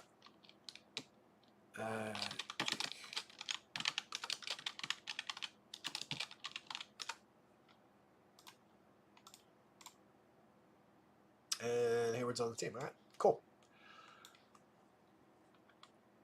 So this configuration of the lineup, definitely interesting, especially because you do have the first base eligibility on Jainer Diaz on DraftKings, so you can go Diaz Caratini, which has upside. We've talked about Caratini a bunch since he started getting some fairly regular plate appearances here. This guy who's always hit the ball hard. Mid-40s hard hit rate is very, very good, especially from a player of this caliber, and especially from a player who puts bat on ball pretty frequently. This is not a high-priced guy. He hits the ball significantly hard. Not a great barrel rate. Not making extreme, plus quality contact. He's got one of the pluses. He's got, one aspect of it. But he's not a bad home run option. 6 home runs in 191 plate appearances. Just a 147 ISO. The output comes and goes. Some of those homers turn into outs. Some doubles turn into outs. You know how it works. But a good enough option for me at 3,400. Hitting cleanup today, 2,600. I think you can play them both on FanDuel. You just go catch your first base for one, util for the other, and off and running. Jose Altuve at second base is always an option, 56-36, no problems with the prices, 18 home runs, 20 steals, 297, 351, 442. Just looking like another Jose Altuve season outside of the ISO. We've lost a little bit in the power department. It comes on a minor dip down to 6.7% barrels last year. That was 8.3 the year before, 7.7. We're not crazy far off the marks there. We're drawing a few fewer walks as well, but still getting on base at a 351 clip. So it's a little bit of a diminishment, but it's really not all that noteworthy. Probably just amounts to happenstance in the long term with the player. Jordan Alvarez, 61-38 up to 28 home runs on a major rush after not having a bad year, but kind of taking his time to get his numbers. 313, 400, 563, 251 ISO, 168 WRC+. He's going to look like Jordan Alvarez by the end of the season. 14.1% barrels, 48.6% hard hits. Continues to be one of my favorite power bats in the entire league. I mentioned Diaz, but skipped over him. 46.4% hard hits this year from him. He's been outstanding all season. 297, 322, 454, a play every day catcher option. Very, very good. 118 WRC+. Not a monster home run hitter, but definitely capable. Capable of driving in runs and another low strikeout, low walk option. So a lot of quality bat on ball. Jeremy Pena, playable at shortstop. 46, 3,000 across sites. 14 homers, 15 steals. A solid mid-range season out of him. No complaints about 270, 313, 401 from a shortstop. That's fine. Crater runs in a positive sense, 3% above average so far. If he gets to 2020, it'll look better in a historical sense. 17.1% strikeouts and just 4% walks. So again, a lot of decently well-struck balls in play. Not quite elite, but good. 39%, average-ish. Jason Hayward hits the ball hard from the left side. Just 6 home runs, 4 steals, and 199 chances this year. 189 ISO. But still a capable enough bat at a $2,500, $2,600 price. If you're going to Astros, he should probably be worth consideration for some cheap outfield shares. Probably more so to me than Ben Gamel. Over 59 plate appearances, he's got the better slash line, 306, 424, 367. He's created runs 34% better than average. And he's also hit the ball hard. He strikes out a decent amount more, but he's walking more this season. They're both mix and match quality, so I guess it depends site by site where you need to go for price. 25 for Hayward versus 28 for Gamel on DraftKings. Other way around on FanDuel, 26 versus 22 for Gamel. So maybe that's how you consider those two options. Jake Myers is having an okay year for power, 12 home runs and 438 plate appearances, 9 stolen bases. Okay for a low-level player, but just mix and match quality, just another outfielder at those prices. Mauricio Dubon, a mix and match caliber guy across multiple positions on both sides. Fromber, Astros bats, Lugo. And Lugo's really, again, not all that much on the board for those prices in this matchup. And then the Royals for me are just kind of not mismatched, but doesn't look like a good spot with Fromber's ability to keep home runs in check and keep teams off the board. Mets and the White Sox, both of these lineups are in. Mets looking like they're pretty regular routine. They definitely look like an appealing spot today. Showing a good amount of power upside. A lot of scoring potential. Nearly a 5.5 run total. The highest non-course field total on the board. And the only game that's not in course field but is also over 5 runs today. Drawing down against Jonathan Cannon. Very, very gettable pitcher with a 16.2% strikeout rate this season. A 4.57 ERA with a 4.68 xFIP. Giving up just 3.33% home runs. That's a non-tragic home run number, but it's also not good. 37.5% hard hits, 89.5 on the exit velo, 7.8% barrels. We're entirely average with those numbers. Nothing about that is exceptional, and he's a fly ball trajectory pitcher. So these Mets home run bats, the realistic ones, could probably find some upside for power against. We've got 3 guys in the confirmed version of the lineup over the magic number for home run upside. There's also a Jesse Winker, a JD Martinez lurking in there, a Brendan Nimmo lurking in there. Any of those guys could easily hit a home run against Jonathan Cannon, or at least deliver some extra base hit upside. There's a lot to like in this Mets lineup, top to bottom. On the White Sox side, it's a lot less. There's basically one guy to like, and even he is not having a good season like we looked at the other day. 14 homers and 21 steals in 323 plate appearances. Great. I appreciate the counting stats. Thank you, Luba. But the 276 on base is starting to worry me. The 184 ISO is starting to worry me. The 34.7% strikeout rate definitely worries me. That's up from 28.9 last year, which was already a little bit high for a guy drawing a 5% walk rate. He's walking a little bit more this year, but he's barreling the ball less frequently. Little bit of an uptick in hard hits compared to the last 2 years, but it comes with all that downside in return. Challenging season even from Lou Bob. Part of it probably comes from an unquantifiable idea of he's an emotional player, and we've seen that clearly from him. And he's just miserable being on this completely dead team in a lost season in the prime years of his career. So I get it. But it's not like we're overcoming that tonight in these numbers. So, uninspired guy playing in front of 14 people in Chicago tonight. I totally understand it. Feeds the upside to me for Tyler McGill a little bit. The fact that even he's bad and so high strikeout. A lot of guys in this lineup are at least gettable for strikeouts. There are a couple soft spots like Nicky Lopez doesn't really strike out, but he doesn't do anything with the bat. He's totally non-threatening. Andrew Benintendi is pretty non-threatening. He did work his way up to 15 home runs now with a nice second half for power. That's not really who he is. Andrew Vaughn, Gavin Sheets are both gettable for Ks. Corey Lee's 30+%. Some high 20s back toward the bottom of the lineup.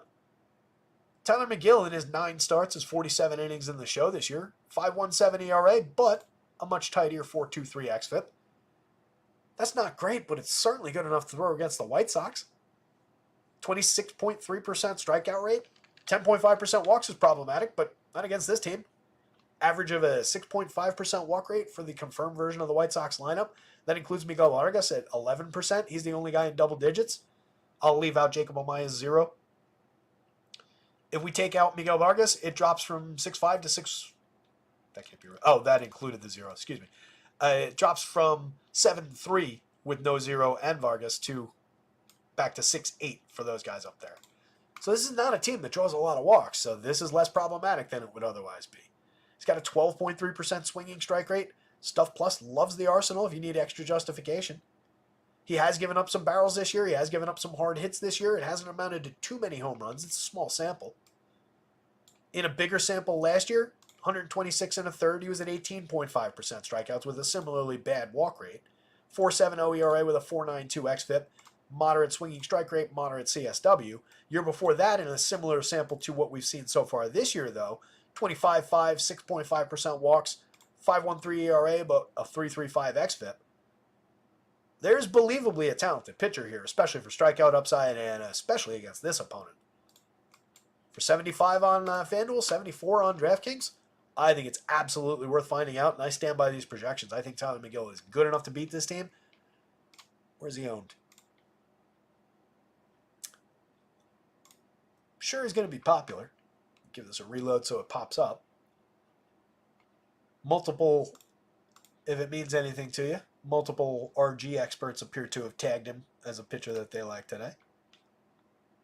4 of them in their little colored dot system. I don't know whose colored dot represents which expert. He's definitely the highest owned from the value range, but he's also easily the most playable, and honestly, it's not problematic ownership. For talent versus matchup versus spot and opportunity as far as angling in for cheap slots for expensive bats, that's a pretty good way to go. He's probably going to end up above 20% owned, though. I bet you they're a little bit low. At worst, it's a good spot. At best, it's a dynamite spot. Mets bats against Cannon, like I said, very much in play. Top 3 or 4 teams on the board on the projection on the top stacks board. One of the biggest totals on the slate. Frankie Lindor 56.38, still affordable at worst. Should be a $4,000 FanDuel shortstop. Should be a $6,000 DraftKings shortstop. 28 homers, 25 steals, a 220 ISO, 134 WRC plus. Crushes the ball when he makes contact. Low strikeout, medium walk. Involved in everything this team does. 10.75 in the home run model today. Take advantage.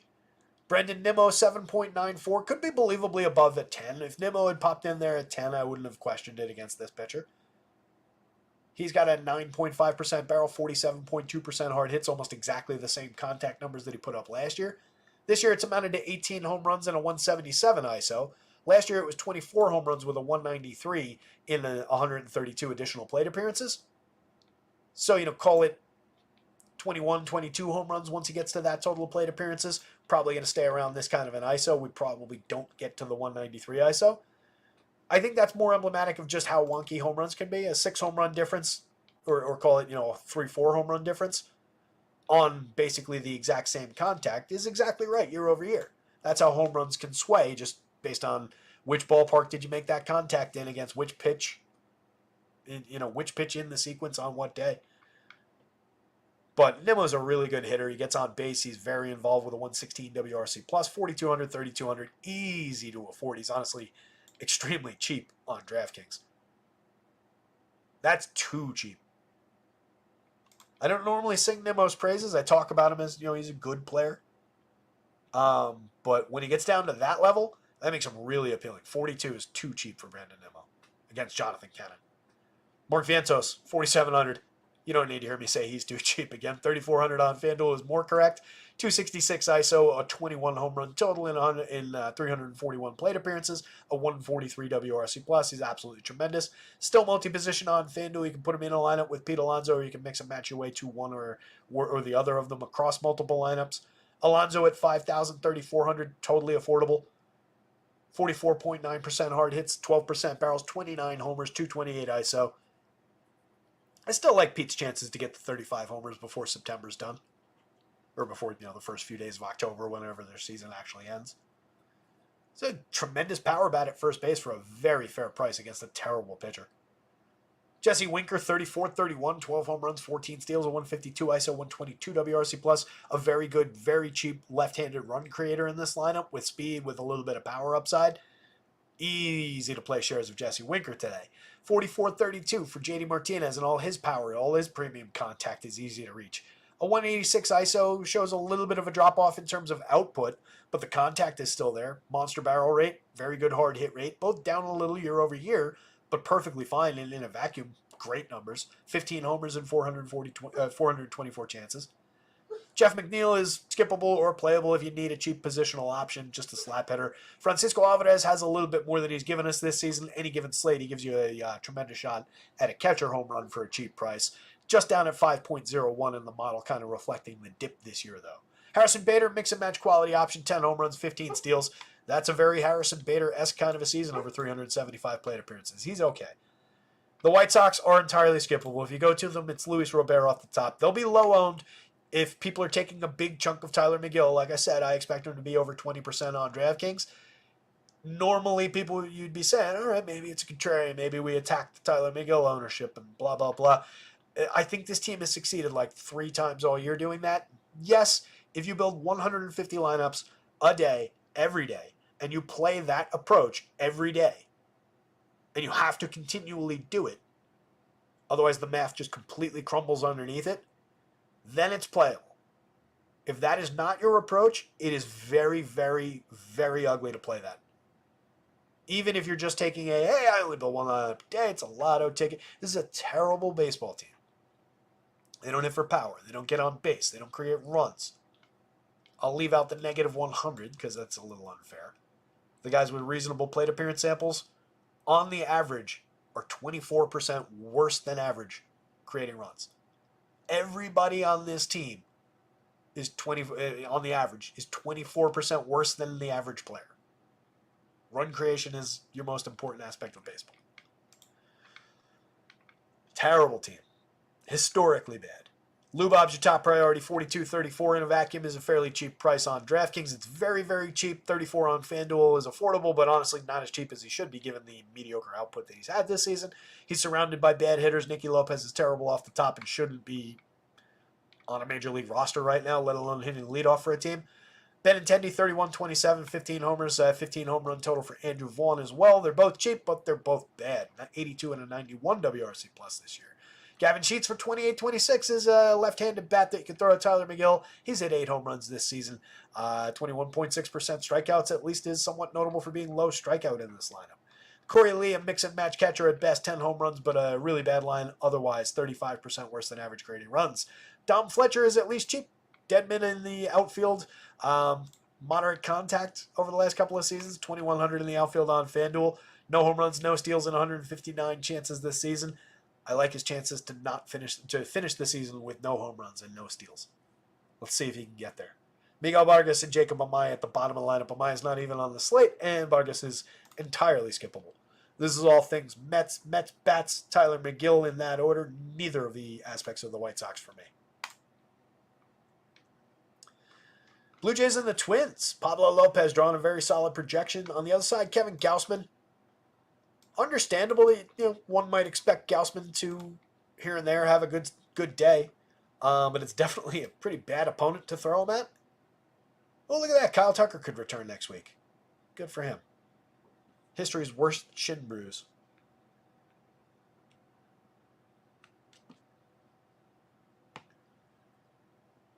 So we've got the Twins lineup and we don't have the Blue Jays, but it doesn't really feel like a day to find out with Kevin Gausman against the Twins, who are a very good run-creating lineup. 88 on DraftKings is more playable than he is on FanDuel at 10-5. I don't really know how they arrived at that. 4.10 ERA on the season, a 4.07 xFIP, just 22.2% strikeouts this year. Moderately good swinging strike rate, but nothing to write home about. A bad CSW. Moderate power allowed over the threshold, at the threshold, over the threshold. This is a bit lucky at 3.15%. Probably should be over 4% home runs allowed so far. It's not been pitching all that well. And again, the Twins are just good. There is a 23.3% confirmed strikeout rate for this lineup. So maybe he sees a bit of an uptick on that. A return to form would be nice. Last year he struck out 31.1%. Year before 28.3%. Was a dominant swinging strike rate pitcher. Very good CSW pitcher. A lot of that has just disappeared this season. As Larry mentioned like an hour and a half ago now, is down about a mile and a half an hour on his four-seamer. And that's been getting hit a lot. Just seems problematic. Could be indicative of something going wrong in the arm that he's not talking about. Could be just some wear and tear on a pitcher who's piled up a decent amount of innings over the last couple of years. But yeah, he's off form, and the price, even on DraftKings, doesn't really reflect the current form and the opponent. Pablo at 86, 10-8 is also expensive, but at least you're getting a good strikeout rate at 26.4. He's a low walk, 5.4%. 4.26 ERA is comparable higher than Kevin Gausman, but you see the difference in the xFIP. 0.7 of a run difference in their xFIPs. Pablo Lopez is the better of the two pitchers, and he's pitching better this season. He's also got a 13.3% swinging strike rate, 28% CSW. He's a better strike thrower this year. He's run into a few rough spots as well, and they tend to happen in big DFS spots. I feel like a lot of days where he's blown up have been on days where it's like, well, Pablo's by far the best pitcher today, so I guess we got to go there. And then it's like, Pablo allowed 6 runs, 7 runs. Those are his worst 2 starts of the year, I think. Yeah, 7 in the Nationals, and then 6 twice, once against Texas, once against Houston. Other than those starts, and a 5-run game earlier in the year, he really hasn't been bad. There's a couple of dings with like 4 here, 3 there. Overall, though, some pretty good strikeout total games. A lot of games where he pitches fairly deep, 6, 7 innings. Last time out, 7 innings, faced 26 hitters, struck out 9, walked just 1. No runs on 4 hits against St. Louis. That's a monster start. 6 innings of 6 hit, no run ball against the Rangers at Texas the game before that. Just 3 strikeouts, 3 walks, but again, 6 hits, no runs. I'll take that. Book me the quality start. We'll duke out the win against Kevin Gausman. 6 innings with a win and a quality start against Kansas City, the outing before that one. Struck out 5, gave up a homer, but just 2 earned on 6 hits. Not a bad stretch of games against 3 pretty decent opponents. 86, a lot more playable on DraftKings, downright appealing over on the DraftKings slate against a not high strikeout, but gettable Blue Jays lineup. Not intimidating Blue Jays lineup. On FanDuel at 10-8, it's a lot more difficult to justify. There are better options. I imagine that would render him pretty low owned over there. So you can fire away on that basis. But that becomes very difficult to reach. And if I'm going all the way up to the 10-8 ceiling, I might as well just carry on and find 11-2 to get to Blake Snell. But he is the next most highly projected pitcher on the FanDuel slate, and he's not the next most expensive. Before I found the 400 extra for Snell, by the way, I'd probably just go to Frommer at 11,000, despite the projection difference. But Lopez easily on the board and probably will fall a little bit by the wayside by comparison ownership-wise to those players. No Blue Jays lineup yet, but presumably George Springer up at the top. 19 home runs, 14 steals, a 166 ISO, 96 WRC+. Has really pulled things together in the last month or so. But it's still not a great season out of George Springer compared to expectations. But there are some things to like. The high barrel rate is something to like. The moderate strikeout rate, the good walk rate. Decent but not spectacular home run and stolen base totals. But he's at least been contributing to lineups. 47.32, not exactly star caliber pricing, so he's a little discounted. Varsho, 41.32, just another outfielder. 16 homers, 10 steals. Pretty bad in terms of average on base. The slash line's ugly. 100 WRC+. Does have a 191 ISO. That's solid in terms of extra base hit output, but it comes on only moderate contact. It comes with a few wonky home runs in there. I'm not a big Dalton Varsho fan. Vladdy Guerrero, 58.39 across sites, appropriately priced, slashing 324, 398, 558 in another great season.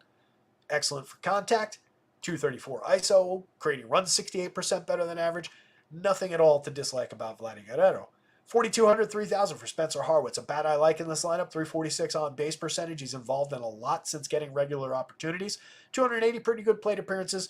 The home runs are unrealistic to expect to hold up the pace. He's not much of a power bat, but he's a very good average and on base bat. Probably not getting the average out of him that we will over time if he holds down a role going forward with this team. Addison Barger, mix and match quality for a cheap price in the middle of the lineup in the infield with outfield eligibility. Alejandro Kirk, not a great catcher option, 5 home runs, 87 WRC+. Joey Loperfido, I've been expecting more from, 4 home runs, 3 steals, and 83 WRC+. Has the rep and the prospect reputation of being a high-quality bat, and he is pretty cheap at the bottom of the lineup. Lefty to throw into the mix against Pablo, who, not dirty for power, but not unhittable either. 3.61% home run rate allowed this year. So if you're stacking Blue Jays, Loperfido's probably my most interesting hitter after Harwitz in the 4 spot. Ernie Clement is just low strikeout, low walk, so he puts a lot of balls in play, but he doesn't really hit them hard. 10 home runs, 10 steals, just a 286 on base. I'd trade that power output for a better on base percentage. He'd have a positive WRC+. Will Wagner's hit the ball really hard so far. 48 pretty good plate appearances. Home run on the board. Mix and match quality at worst, 27-27 across sites. Second base on DraftKings, first base on FanDuel.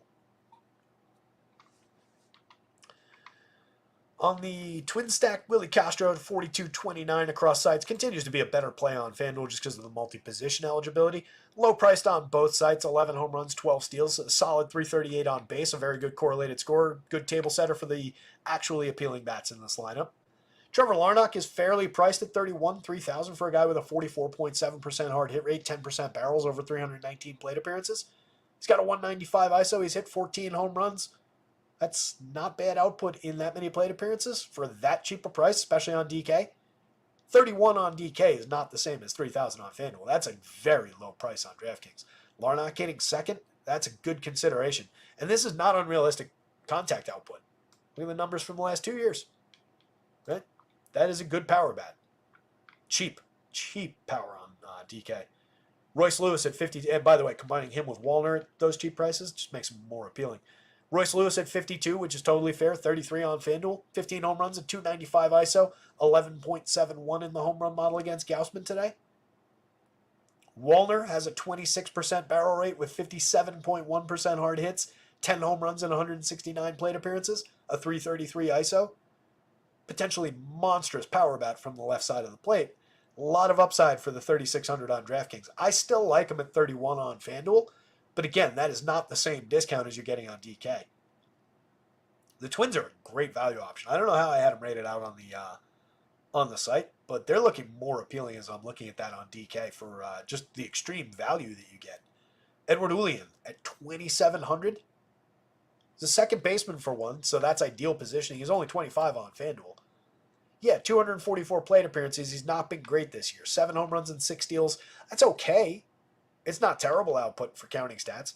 217 average isn't great, but a 320 on base, there's nothing really wrong with that. The slug isn't where you want it, neither is the ISO, just a 96 WRC+, and 34.4% strikeouts, but he's drawing walks.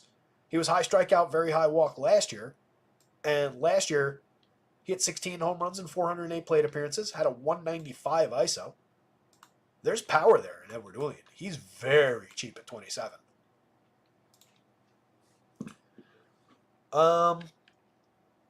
Let's not block shortstop with Willie Castro and go Larnach, Lewis, Wallner, Julian, and then we can't put Ozimir on that third then, though. Fuck. That's your worst positional conflict on this team. That sucks. I wanted Jose Miranda, but positionally blocked with Royce Lewis. But I'll take Carlos Santana for 33, even cheaper. Or you could easily have just gone 42 for, I just don't like blocking shortstop on DraftKings with Willie Castro. So this is probably the best configuration. And your average price for a stack that includes Royce Lewis is $35.80. I know we've done this recently with the Twins, but it's worth talking about. This is a really cheap, pretty good baseball team against a pitcher who's been scuffling this year. The average WRC plus for the 9-man lineup for the Twins, on average, they're basically the opposite of the White Sox. On average, they are creating runs 23% better than the average player. And they cost basically what the White Sox do.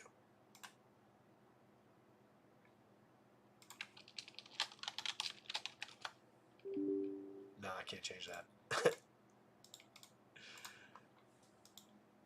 I mean, what's our 9-man average price for the White Sox or for the Twins is $3,600. It'll be cheaper for the White Sox. Who the fuck were the White Sox playing? Completely lost. There they are. The 8-man average for the White Sox is $2,850. That's not a giant discount for. That's not a giant difference for the extreme quality difference there.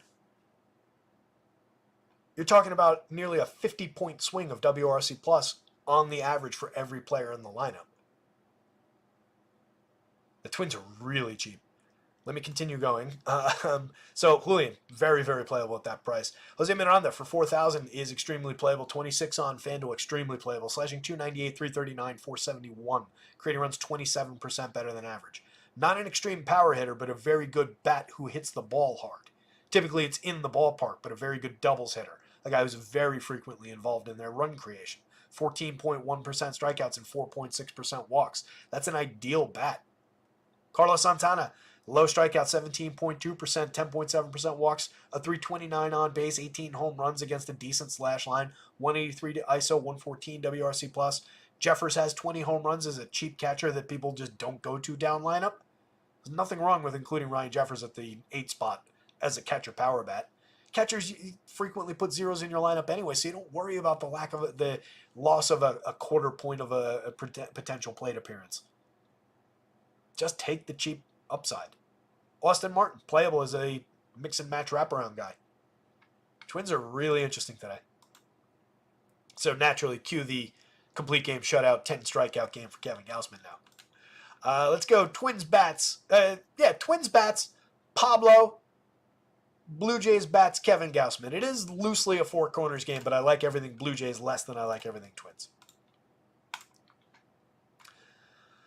65-63 for Austin Gomber. If you feel like playing him against the Orioles, I wish you luck. 4.70 ERA, 4.47 xFIP, 16.9% Ks. Bad strike thrower, giving up a 4.48% home run rate on over the line, and over the line contact marks. Fly ball trajectory on average, targetable. Everybody in the Brothers going to be going to the Orioles. Even Roth was writing about the Orioles today. They're extremely playable. They're going to be very expensive. They're going to be very popular. Rockies lineup is in. The Orioles lineup is not.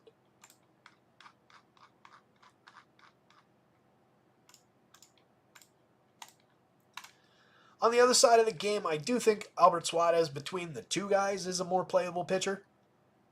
6,200 on DraftKings. He's got a 3.18 ERA on the season, but a 4.57 xFIP over his 18 starts, his 102 innings. 18.8% strikeouts. It's not egregiously low, but that's below average. 8.1% walks is right on the line. Excuse me. Just a 21.9% CSW is the most interesting aspect of his numbers here. That's despite nearly a 10% swinging strike rate. That's a really bad CSW. It's actually surprising he's not walking more hitters. Not really giving up much in terms of barrels. Hard hits are fine. Exit velo is fine. The home run number is actually maybe even a little bit of happenstance to have it that low, but that's a spectacularly low home run against number. But now we're pitching in Coors Field. So there's a lot of downside even with 62, 68 on the board as far as the price goes. I think you could probably do better for value. Looking at bats, let me see if we got the Orioles on off of underdog. It's such a big team today. I'd like to have it. But we don't.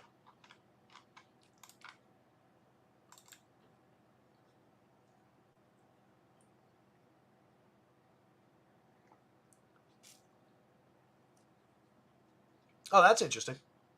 Stochastic has McGill lower than you would have thought. Lower owned or lower projected? If McGill's low owned, I mean, that's just a better and better opportunity. Sears might get a boost. No Seager in the Texas lineup. Thanks for that note, Lack. Monty. Monty's right in line with me every day on Mark Vientos. After Vientos puts up 30-plus DraftKings points, DK will have him under 4,500 by Sunday. Lower owned. Interesting.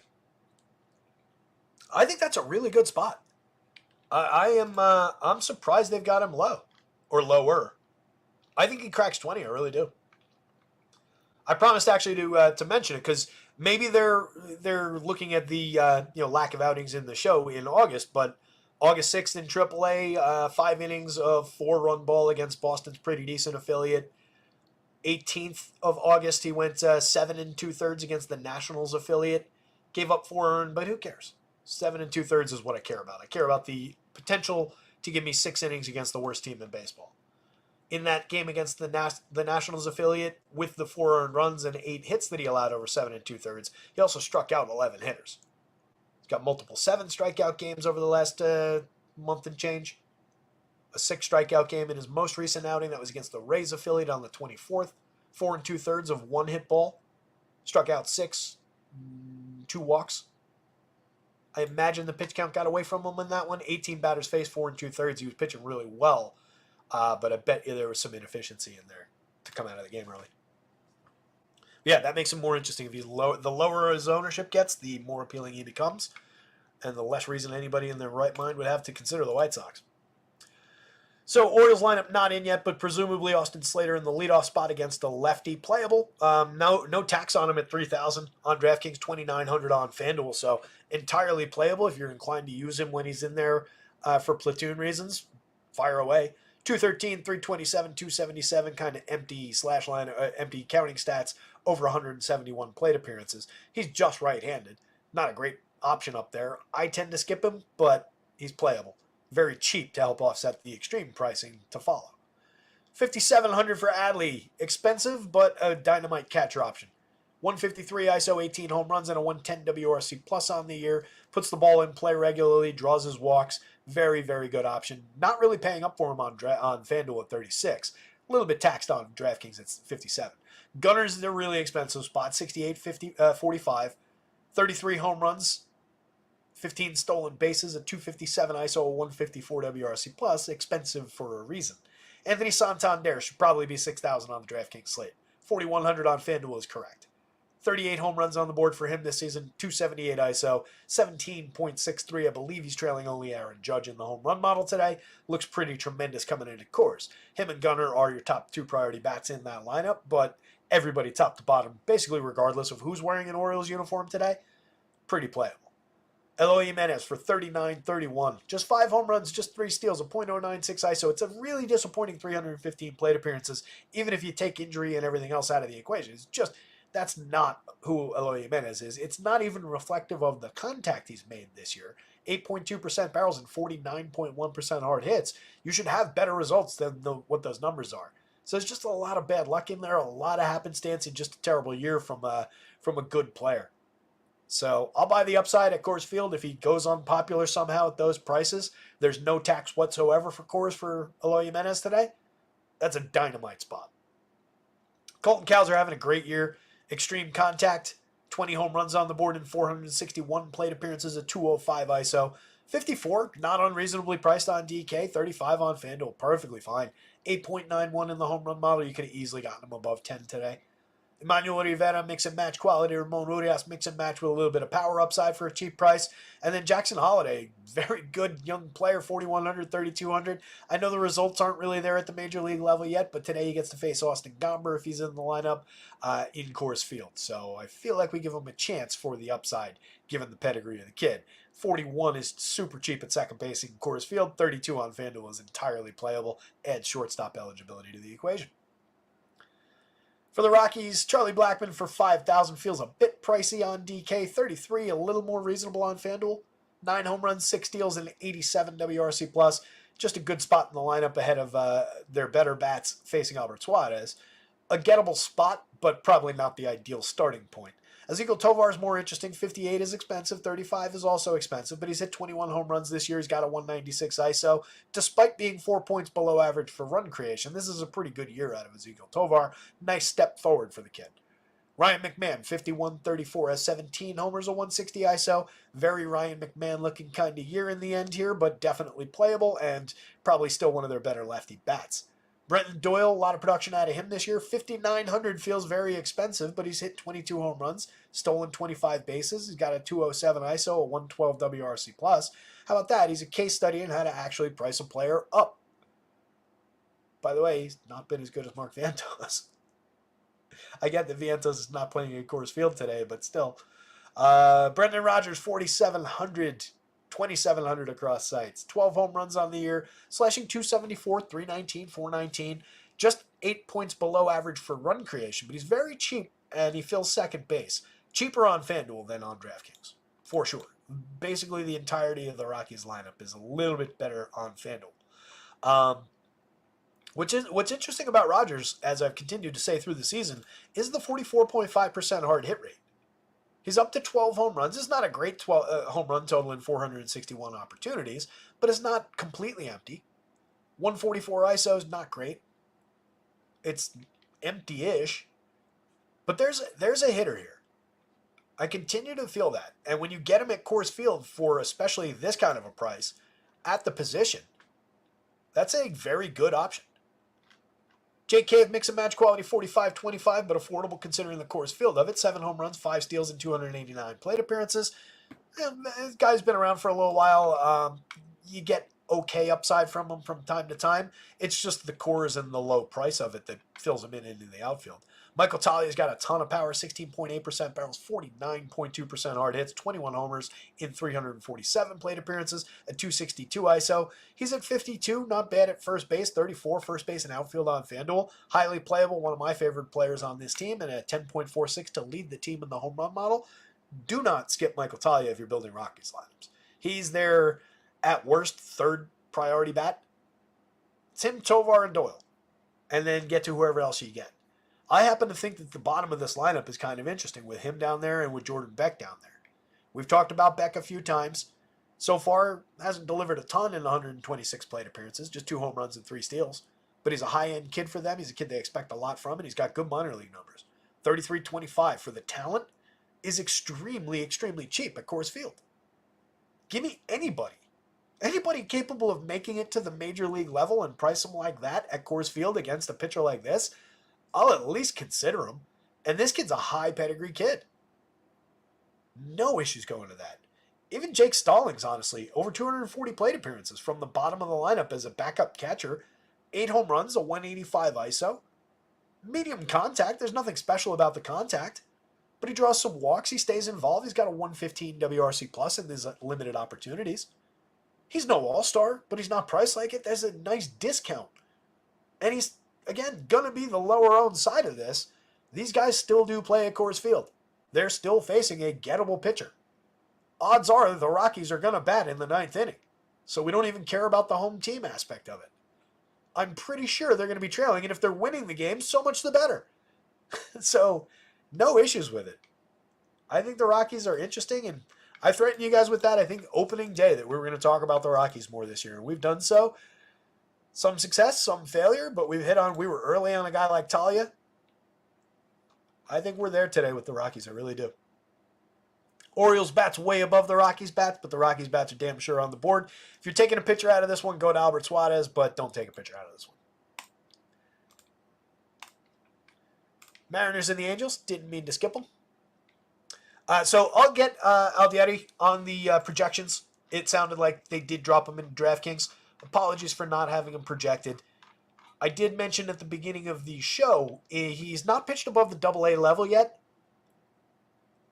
In Philadelphia, where he started the season, he began the year in high A. It was 21 years old to start the season. 22 to start the season.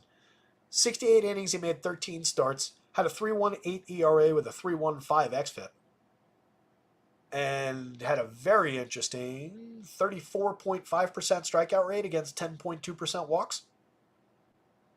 Moved up to AA, made 2 starts there, 10 innings, struck out a solid handful, 30.4% of however many hitters he faced in the 2 starts, and then has made 4 starts since moving to the Angels organization, also in AA for them, 17 and a third, 31.6% strikeout in the limited sample, 11.4% walks. 5.19 ERA with a 2.90 xFIP. I admittedly this morning did not know this pitcher's name, but it does seem like there's talent here. First major league pitcher ever to make it to the show, born and raised in Italy. Came into the year ranked 5th organizationally. I don't know if they updated that for the move to LA. I don't know that he was the Phillies' 5th ranked organizational prospect though. But decent scouting reports. Seems like he's got good stuff. The results are obviously there. Just aggressively promoted on a bad baseball team that's got a habit of aggressively promoting players and putting them in bad situations where they spend a lot of time catching up. So know that that's on the table a little bit if you go there on DK. And I think he was priced in the 7th, so also understand that that's on the table. It's a great target for him. Mariners have been targetable all season long, 25.7% projected strikeout rate, projected lineup strikeout rate. J.P. Crawford back at the top of the lineup, in the projected form anyway. Do we have it confirmed? We don't. Crawford's not been the player that he was this year. Non-threatening, but at least is, if you go back to last year, pretty good option to lead off for the Mariners. But again, good target for the kid to make his debut against. George Kirby, 98-94, seems like a great option today. Going up against an Angels team, projected lineup has a 26.6% strikeout rate. They can be a little bit frisky for power from time to time, but overall, not an appealing team at all. I'll take out the 7. Top 8 hitters in the lineup have an average WRC plus of 85, so on the average, they're 15 points worse than the average player for run creation. Couple of interesting home run totals, 17 for Taylor Ward, most notably 20 with 23 steals, over 500 chances for Zach Neto. He's actually having a pretty decent season, up to a 199 ISO, 114 WRC+. Still just costs $46,000, $3,000 across sites. He's playable. But, this is a targetable Angels team with a pitcher like George Kirby. 23.5% strikeout rate against 3.1% walks. Elite strikeout to walk ratio. 3.48 ERA with a 3.52 xFIP, 11.4% swinging. Nice uptick in strikeout potential for him today. Fairly priced across both sites. Love the opportunity for Kirby today. Out of the expensive or more expensive pitchers, he's probably the most appealing. At least on FanDuel, where he ranks 3rd by projection and behind all these guys by price.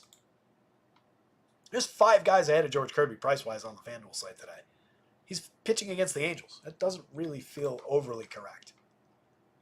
Been a few bumps in the road lately. Maybe that's why the price has taken a bit of a dip. Last time out, just 4 2/3. He gave up 9 hits, but just 3 earned runs. Only struck out 3. That was against San Francisco. Disappointing outing there. Start before that, 6 innings, 2 earned runs on 4 hits, 5 strikeouts, 1 home run allowed at Pittsburgh. Not a great start, but not a total meltdown. The total meltdown came against the Tigers the game before that one. 3 2/3. 5 strikeouts was okay, but 3 home runs allowed, 6 earned, 11 total runs allowed on 12 hits in 3 2/3. Faced 25 hitters. Disaster. A lot of it not his fault, apparently, but a disaster, obviously. But this is a good pitcher. He's very fairly priced. On DraftKings, he's just more, up toward the top end of the board. 2nd highest priced pitcher, it looks like. But very reasonable. By comparison to Snell at 10-2, there's a nice little offset with comparable ceiling.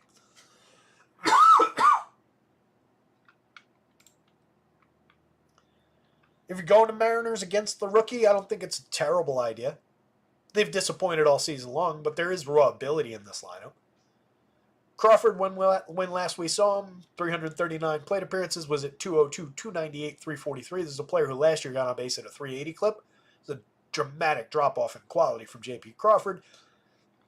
43-28 against what does look like an effective lefty with good stuff. Maybe not ideal to start off a Mariner stack. Probably playable, but blocking off shortstop lefty-lefty there, maybe not the best option. 51-31 for Julio is a little bit cheap, but only 12 home runs, 18 steals, 253, 308, 362. Continues to be a disappointing year out of Julio. Cal Raleigh, ton of power, 12.32, impossible to suppress in the home run model. 27 homers, just a 303 on base, 109 WRC plus with a 215 ISO. Tremendous, all or nothing power bat with a little bit of a walk rate to keep him on base somewhat, but that's not a good on base. It's the only thing, the walks are the only thing keeping him as a positive run creator, but he is a tremendous home run hitter. And positionally, he's one of the better power bats. Arozarena, 4,500, 3,000 for the raw skills. The 18 home runs, the 20 steals. Him and Julio are both elite in terms of raw counting stat production, but both of them are having bad years. Arozarena is at least getting on base at a 333 clip, so it keeps him at a 115 WRC+. He's been a lot more involved and a lot more of a run creator this year, despite Julio hitting for better average. So that's a great illustration of why on base matters a hell of a lot more than average does. They're both affordable. They're key bats in this stack if you choose to go to the Mariners today. Neither one's been good, but both are good. Jorge Polanco for 36-28, 13 home runs, a lost season for Polanco. He's mix and match quality, I guess, at those prices. He's not at all expensive, but you're just playing the memory of a once good bat. Justin Turner, 31-26, 7 homers on the season, mix and match at best. 27-24 for Haniger, 12 home runs, pretty lost season out of him. Dylan Moore at 38-28, 9 homers, 27 steals, 104 WRC+, just a correlated scoring option. Maybe a little slight bit more than that if you catch him on the right day, but most of those right days came earlier in the year. Victor Robles, 269, 338, 394, 115 WRC+, 20 steals, 4 homers. He's been all right over the 198 plate appearances. Wondering if the Mariners are starting to regret the quick trigger on the contract extension, though. On the Angels side of things, I talked about Warden Neto already when I was breaking down the pitchers. Jumping to Nolan Schanuel at 36-27. He's a playable bat if you choose to stack Angels against George Kirby. I just don't think it's all that good of a stacking spot.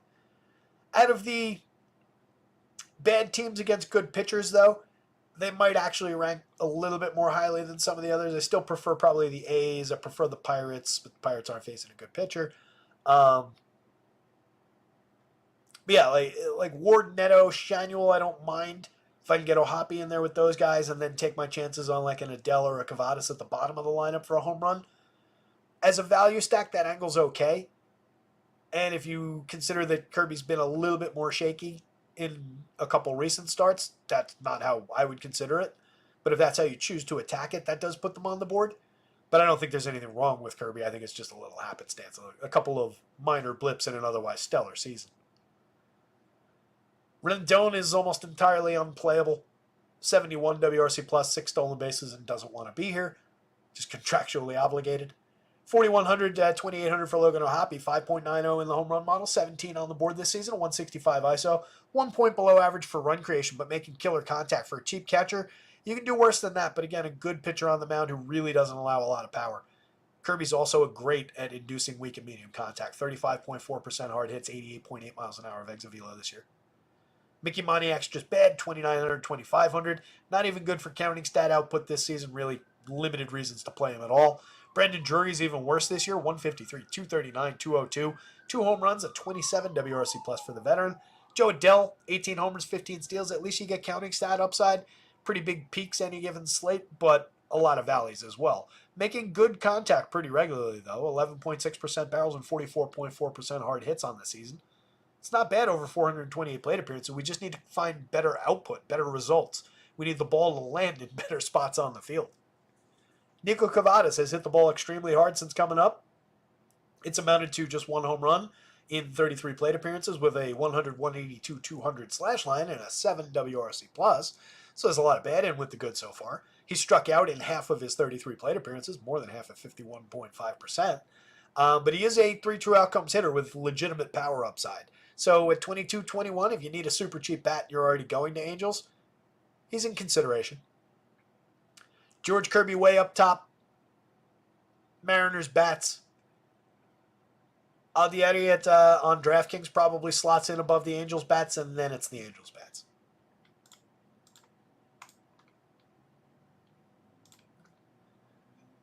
Dodgers with Kershaw on the mound. Diamondbacks answering with Zach Gallen.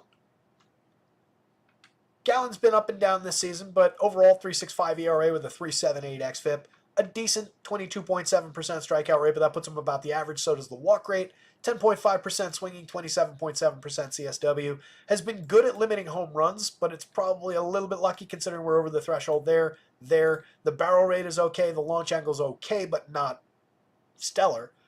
So maybe a little bit lucky. He should probably be in like the 3 range, but not atrociously bad for power either. He's an okay pitcher. He probably rates out ultimately a lot like what I say about Jose Barrios all the time, which is he's slightly above average and can be a B-plus pitcher on the right day, work his way to maybe like an A-minus pitcher against the right opponent on the right day, but also has a lot of B-minus, C-plus kind of days and the occasional F. Against an opponent like the Dodgers, we lean more toward the C's and the failing grades. 6 innings last time out against the Red Sox at Fenway Park, though. He struck out 9, walked 4 in that one, but only gave up 2 hits, no earned runs, so that's a pretty good start. 4 earned runs in 5 innings to Tampa Bay. The start before that, 3 strikeouts, 2 walks.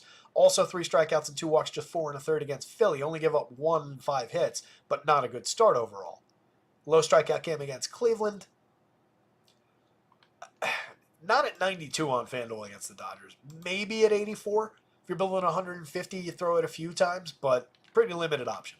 There is a little bit of ceiling there as a low-owned, just angle into the slate for not an unfair price. I might give a little bit more of a nudge. If you're building 150, you can get to a little bit more than like just a couple, like I said. 10% would probably not be completely wrong. It gives you 15 shots at it. I think he's probably worth about that. At 92 on FanDuel, I really don't. I think he's got a better ceiling than what his median projection looks like, even against the Dodgers. But it's not a good spot. Not a good opponent. Kershaw at 85.77. I just don't love targeting the Diamondbacks with lefties, and I don't love that he's got any kind of ability to pitch more than 6 innings. He faced 25 hitters the last time out over 5 innings, gave up 5 earned, 5 strikeouts, 2 walks. I don't know that they push him. I really don't. I think they'd rather have him for the playoff run than for a random 7-inning start down the stretch here. I forgot to change Will Smith. I got to do that. So at 77, the numbers and who he is and what his career has been wise, he's playable here. But there's better upside spots. There's better value spots.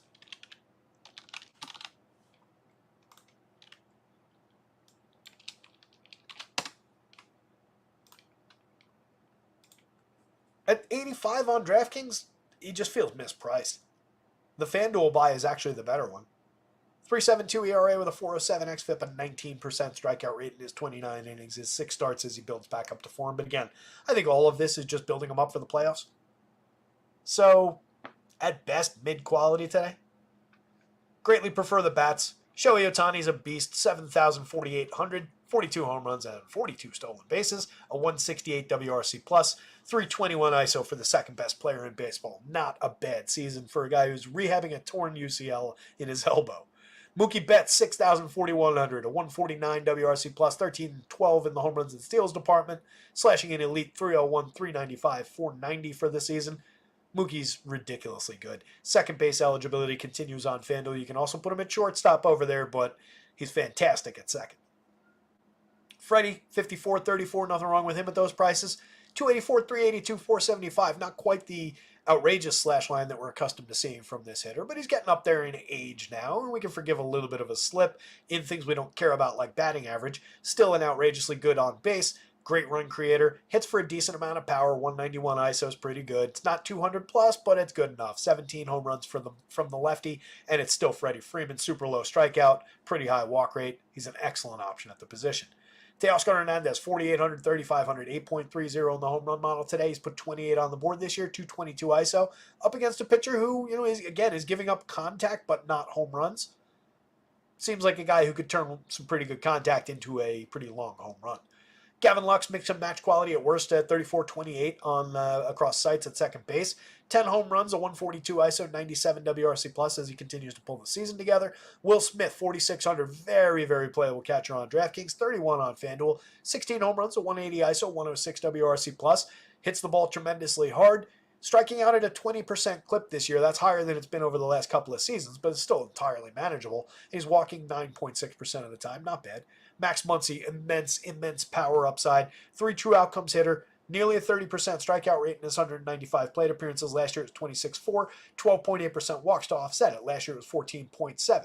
Getting on at a 328 clip, creating runs 23% better than average. A titanic 272 ISO, 11 home runs on the board in 195 chances. He still is Max Muncy. Don't sleep on him at 4,500. DraftKings is asleep at the wheel with that price. 36 on FanDuel is about right. 45 is absurdly cheap for Max Muncy on DraftKings even against Zach Gallen. Tommy Edman, 31.25, entirely playable with his multi-position eligibility and his good history of providing counting stats for DFS. He's not a bad option. I like him better when he leads off for teams. He's not going to be doing much of that with this Dodgers team, but he's very playable shortstop outfield for a cheap price. Second base eligible also on FanDuel. Basically, everybody on this team is second base eligible on FanDuel. Miguel Rojas, mix and match quality. Having a good year, but doesn't give you a ton. 108 WRC plus. It's a good Miguel Rojas year, but again, not a great amount of output for DFS scoring. On the D-back side, you get Geraldo Perdomo and is pretty good on base and correlated scoring ability from the leadoff spot in this projected version of the lineup. Randall Grichuk hitting 2 against a lefty. Capable bat, 45.8% hard hits, 8.3% barrels, low strikeout. Just 5 home runs, more of another driver of the baseball line drive hitter than he is a home run hitter. But cheap, 3,100, 2,300. Playable if you're going to Diamondbacks. But as much as I don't necessarily want Kershaw here, I don't necessarily want Diamondbacks either. Kershaw's still got the ability to keep this team off the board over whatever innings he pitches. Lourdes Gurriel, 41, 3,000 across sites, 16 homers, 7 steals, a 149 ISO, 104 WRC plus. Not unfairly priced. Everybody on this team is pretty cheap. Nobody above the 5,000 mark. What do we got here? 3,600 average price. Going down lineup, obviously you lose some opportunity with these guys. Corbin Carroll uptick to 5,300 in a lefty-lefty. Hasn't mattered to him lately. They're really cheap. It's a good starter, but again, kind of limited artificially, and then a good bullpen to face after Kershaw comes out. And the Diamondbacks are missing several of their most important bats. But it's not a bad lineup for the money. Compares favorably at worst with some of the value teams on the board, and we know we can get more production out of this team than some of those. Josh Bell's just okay at 39.27. He's not unfairly priced. He's got 18 home runs. He's only a medium-strength power bat, but he's all right. Jake McCarthy, 47.31, having a decent year. 8 home runs, 20 steals, a very good 366 on base, and creating runs 25% better than average. He gets involved from the 5 spot. Junior Suarez, big-time power upside, and good upside for a home run against the lefty. Excuse me. Told you I was going to burp bacon into the microphone. 20 home runs on the season, a 192 ISO. Corbin Carroll, we're up to 17 homers and 21 steals, up to a 188 ISO, a 100 WRC plus, as he continues his torrid stretch in the second half here. 18.3% strikeouts, 10.1% barrel walks. There's less and less to dislike about the numbers as the season concludes here for Carroll. Kevin Newman, 22-25, just a mix and match talent at the middle infield spots. And then at catcher, just a low-end option at the position. Let's go Dodgers bats, Diamondbacks bats, Kershaw, Gallen. Actually, it's probably Gallen, Kershaw. Close enough to not matter. Last game up, the Marlins, the Giants. At the very beginning of the show, since I didn't get to do it when he pitched on, what was it, the 25th? That was what? That was Sunday. I didn't get to talk about him on Sunday, and I was kind of intrigued by the very low price in a matchup against the Cubs, who do give you a little bit of strikeout potential from time to time. I was intrigued because he had been on a decent run of starts in the minor leagues where he really wasn't giving up earned runs. It was June, 2 starts in June, 4 starts through July, and then 3 August starts all in AAA for the Marlins affiliate. Initially for the Cleveland affiliate in the June and 1st July start, and then with the Marlins. A couple of those outings were short. A couple of them were in relief, but he was very good at limiting runs in those relief appearances. And then 4 innings in on July 21st, just 2 runs allowed. 4 innings in on July 27th against Baltimore's AAA affiliate, which is essentially, well, maybe not after the promotions, but still got some high-end kids on it. I was going to say they're essentially, at least as good as like the White Sox, probably better, but that's changed a little bit with the promotions and the trades. But still, a decent AAA opponent. 2 earned runs, 4 innings pitched, 3 strikeouts. Not a terrible outing in a limited role. 5 innings after that against Philly's AAA affiliate. Shut them out. 1 hitter over 5, struck out 5. 5 innings against the Detroit AAA affiliate. 1 earned run allowed, 19 hitters faced, 4 hits, 4 strikeouts. And then the got promoted off of a start on the 14th against St. Louis's affiliate. Went 5 1/3. 2 earned runs allowed, struck out 6 in that one. So across the board uptick in production. Wasn't really struggling with walks, which is one of the bad things you'll see in his numbers, or you can see on the screen at 13% so far.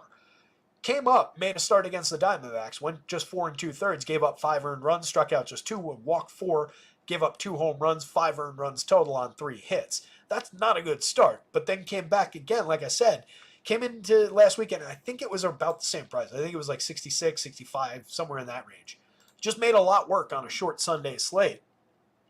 Not necessarily as enthusiastic on a deep slate where we've got a lot of value options, but against the Giants lineup that the projected version of which has a 26.6% strikeout rate, this guy just struck out 6 Cubs over 5 2/3, faced 23 hitters, gave up 1 earned run, 4 hits, walked just 2. You can easily replicate that start in this pitching environment today in San Francisco. I think it's just a value bargain bin dart throw kind of a play. I'm not really banging the drum for Adam Oller in any kind of this is a good pitcher in disguise kind of a sense. I just think for as cheap a price as he comes in at in this ballpark in this matchup, and we'll talk about the home run numbers in just a second, I think he's playable. I think you could potentially thread that needle a second time in a row. It's asking a lot from a bad low-end pitcher. Probably getting greedy considering that it worked out on Sunday. Should probably just pocket that and walk off.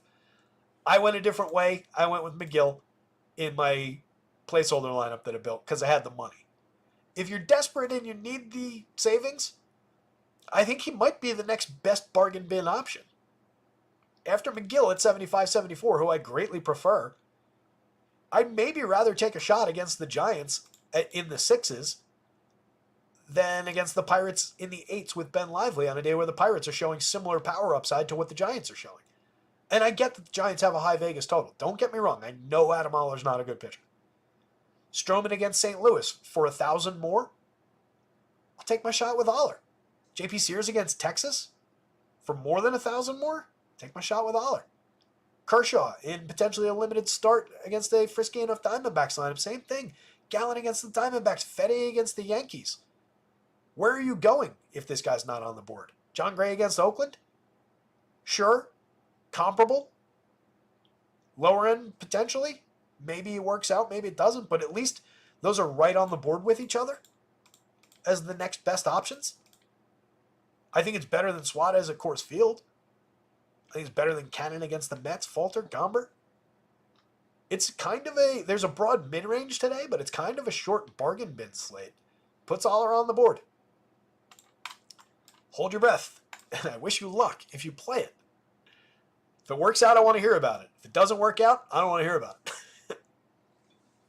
Blake Snell at 10-2, 11-2 is probably your much better pitching option in this game. Gives you a lot of security and a nice warm fuzzy feeling to put him in your lineup if you can figure out a way to afford it. There are a good number of value stacks that we talked about. A lot of value SP2s, from that broad mid-range that I just mentioned. So there are ways to get yourself to Blake Snell, who's got a 33% strikeout rate this season, a dominant 15.9% swinging strike rate, 31.6% CSW, a 3.76 ERA above a 3.31 xFIP that looks even better. He's excellent at limiting power, 5.6% barrels, 28.7% hard hits, 86.3 miles an hour of exit velo. Absolutely fantastic at inducing weak and medium contact, limiting home runs. The 187 is entirely realistic in the home run output, if not a little bit high. 119 marked by Stuff Plus. He's legitimately one of the best lefties in all of baseball, one of the best pure pitchers in all of baseball. That said, he can have his big downside days like we saw in that last complete disaster where he's just pitching inefficiently. He's always been a high walk pitcher. 11.2% this year to offset the 30-plus strikeouts. Last year it was 31.5 and 13.3 strikeout to walk, 32% and 9.5 the year before that. So we know that Snell can have his bad outings, but he's facing the Marlins today. I'm not as concerned about these Marlins drawing a ton of walks against Blake Snell. If he loses the zone entirely, then it's a different story. They don't have to be patient if the ball's 3 feet outside the zone. Hopefully that's not the case today. Kind of the case last time out against the Mariners. Completely disappointing start. 3 innings, 2 earned runs to 15 batters faced. No hits. Struck out 5, but walked 6. Threw 75 pitches in 3 innings. Totally uncharacteristic to be that completely inefficient. But does have, a history of, for one, injuries and everything. But short outings, inefficient outings can get him. But he's also got no-hit stuff on the right day, like we saw 4 or 5 starts ago against Cincinnati. Top-end option on your board, no real reason to play the Marlins against, even in a contrarian sense. Even if he's allowing them to put bat on ball, let's say he went out there and said, hey, I'm not going to try and strike any of you guys out, but I'm going to throw my stuff. It's just going to be in the zone. I'll yell out what pitch I'm going to throw. I think he still managed to at least keep the home runs and the runs in check. They would probably square him up a few times, find some base hits if he's telling him literally what pitch and where. But his stuff is such that the quality of contact they'll be able to generate against him is not all that discouraging. Jake Berger, maybe, the only threat. 25 homers for him. Everybody else in the low to mid-single digits. Look at Berger's Island. 25 home runs at 219 ISO. 4 home runs in 77 plate appearances from Norby is the next best rate, 264 ISO. Nobody else above 7 home runs. Yeah, limited samples, obviously. But this is not a good team. If you're going to the Marlins, Norby and Berger are your top 2 priorities, obviously. 36.51 averages down to a very nice price for both of them. 29.34, same thing. 31.50 on FanDuel. On DraftKings, 4,300 apiece. But where else are you going to go? And you're facing Blake Snell. It's really problematic. Both these guys also striking out at a 26% clip. Their 2 best hitters. Just feeds the upside for Snell. Jonah Bride doesn't really strike out all that bad, draws some walks. He's probably the biggest threat in this lineup for walks, but he's a limited hitter overall. He does have a nice 353 on base, a solid 113 WRC plus over 156 chances, limited for contact, 5 home runs, limited option. Derek Hill, high strikeout at 31%, 7 homers, 5 steals, 29% strikeouts from Hensley. Drops back down to just 17% out of Otto Lopez, but it's an empty slash line, 74 WRC plus. Pache jumps back up for strikeouts. Gettable guys at the bottom of the lineup. There's no real quality here. No real reason to go to this team. Everybody down lineup below average for WRC+. Brujan, 77. Fortes, 47. No power. Very few steals. No on-base percentage. Just skip the Marlins. Giants bats are more in play. As much as I think you could get away with Aller, it's probably much, much more of a good idea to just take the Giants bats against him. You've got 3 guys in the lineup above the magic number for home run power and another guy that's believably pushing the magic number, as well as some decent mid-range tracks here in the 6s for lower-end guys. So a lot of power showing, a lot of quality showing. They were one of the higher totals on the board at 475. Definitely a spot where you can consider some Giants. 5 home runs on the year from Lamont Wade, getting on at a 398 clip. We've dipped below 400, but that's still excellent. 124 WRC plus. Much more of a correlated scoring option, but definitely looks good ahead of Tyler Fitz. 14 homers and 16 steals for him, a 14.66 to lead the team in the home run model. Elliot Ramos at 13.88 has 20 home runs and 411 chances, 217 ISO for him. He mashes the ball when he connects. Fitz has gotten his home run output on not great contact. 9% barrels is good, but 31.6% hard hits. Not great, not consistent great contact, let's say. The home runs have come on those barrels pretty much. But he's capable. Very, very capable player and, believable output. Michael Conforto, 14 home runs on the board in 404 chances. 231, 309, 431 is not great, but a 200 ISO, a 107 WRC plus. He's been a positive contributor, and he's hitting the ball very hard from the left side against a mediocre to bad righty. Matt Chapman at 4,800, 3,100. Another player above the magic number at 10.67 in the home run model. He's at 21 to lead the team on the season. 13 stolen bases to go with that. 196 ISO. below 5,000 at third base. Not a problem with that on DraftKings. 3,100 on FanDuel. This is an affordable team. These guys are, mid-range prices, but nobody bad, nobody expensive. Same thing on DraftKings. It's just really two of them that are at, upper mid-range prices. And it's the two guys you would expect there. So no issue stacking Giants. They're easy to afford. Patty Bailey, 3,400, 2,500 is 7 home runs. Kind of got stuck. Was looking like he might have a decent power season and then didn't really get there. Still a good hard hit rate at 40.6%. Switch hitting catcher. He's always playable, but he's been a little bit lower end than I expected him to end up at. Yaz, 9% barrel rate. Solid. 2,600 on FanDuel, 3,000 on DraftKings. Mostly just another outfielder, but a little bit of lefty power. If you need a positional pivot for price, it's not a bad option. 187 ISO, 104 WRC+. Tyler Estrada mixes through infield spots. Grant McCray mixes through outfield spots. That's your slate. Ranking this one out, it's obviously Blake Snell way up top. Then it's the Giants bats. Then it's a big gap of people like, pointing and laughing at the guy who ended up playing Adam Oller at the very bottom of that. Oller's almost definitely not going to work, but I think it's one of very few exclusive lanes in the bargain bin on DraftKings today. Mostly on DraftKings. It's the same kind of play on FanDuel, but fortunately we only need one pitcher on the FanDuel slate, and we've got Tyler McGill to work with from the value bin, or you've got all these quality options from a high price, or some more effective options from the mid-range. It's just if you need the salary savings that Oller starts to get involved. Snell at the top of the board at 11-2, 10-2, definitely very, very believable and worth getting to against Miami regardless of any popularity. Just offset it with your discount bats and you're fine. Pablo Lopez, believable. Like the option at 8,600. That's really appealing on DraftKings because he's cheap. 10-8, a little bit expensive on FanDuel, but believable upside. Love Kirby at 94 considering the offset in price from 5 guys being priced over him. He's facing the Angels today. He's definitely he's probably at the correct price where some of these other guys might be a little high, most particularly Gausman. But that's a nice discount relative to the other options on the slate. McGill's an even more extreme discount, but there's a lot less faith in Tyler McGill even against the White Sox than in George Kirby against the Angels. Kirby at 98 on DraftKings, just in the mix for a lot of shares at a high price and an appropriate price. Fromber against KC. 11,000 is tough to reach on FanDuel. He's a little bit more limited than 11-2 for Blake Snell, but believable that he finds a few additional strikeouts with no Vinny in that lineup, and he is just elite at limiting run creation and home run and power output. 95 on DK on the board for shares. Gausman a lot less so. 88's the correct price on DraftKings. It accounts for his struggles. FanDuel really not at 10-5 against Minnesota. He could snap off a good start. He was formerly a very, very high-end pitcher. Has not been that guy all year. Lugo just kind of overmatched for the money, 98 on FanDuel, 91 on DK. Falls into the mid-range and probably gets left behind in most of our shares just because that price is too high for his overall quality.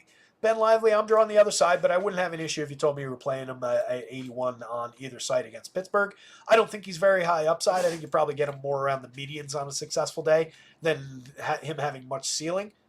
So he's probably a little too high priced for that kind of output. If he was in the 7s, he'd be more realistic. Stroman is just okay, low-end pitcher against St. Louis. I prefer the bats in Yankee Stadium on both sides. Sears, mixed output, but if you get him on a good JP Sears day, he could beat that Texas team and give you a decent start with a little strikeout upside. 7,900, he's in the mix to find out, but if I'm already cutting price, I would probably go to here, or I would even go further and go to there. I think this is a more challenging spot. Kershaw against the Diamondbacks, more challenging on DraftKings than on FanDuel, but I don't know how much I want him on either site today. Zach Gallen against the Dodgers is a pretty firm no on FanDuel. More in the mix on DraftKings. Same as Kershaw, or opposite of Kershaw rather, but not overly appealing considering the matchup. Fede's a hard no on FanDuel against the Yanks. In the mix a little bit, but probably lower quality than a lot of the other options on the board, given the Yankees upside. Oller we just talked about, but again, I think he's a throwable dart considering the downside of the ballpark, San Francisco strikeouts, and the fact that he had a decent run through AAA and gave us one good start out of the 2 that he's made in the show so far. A lot of faith. Very much a wing and a prayer kind of a play. Low faith. Suarez is a no at Colorado for me, but I get it if you wanted to throw that dart also. 68-62, not unfathomable that he would find some strikeouts and keep the Rockies off the board for a day, but probably not.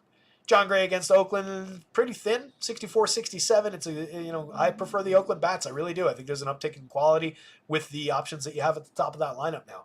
Cannon's a no, Falter's a no, Gomber's a no. Is your home run board one last time?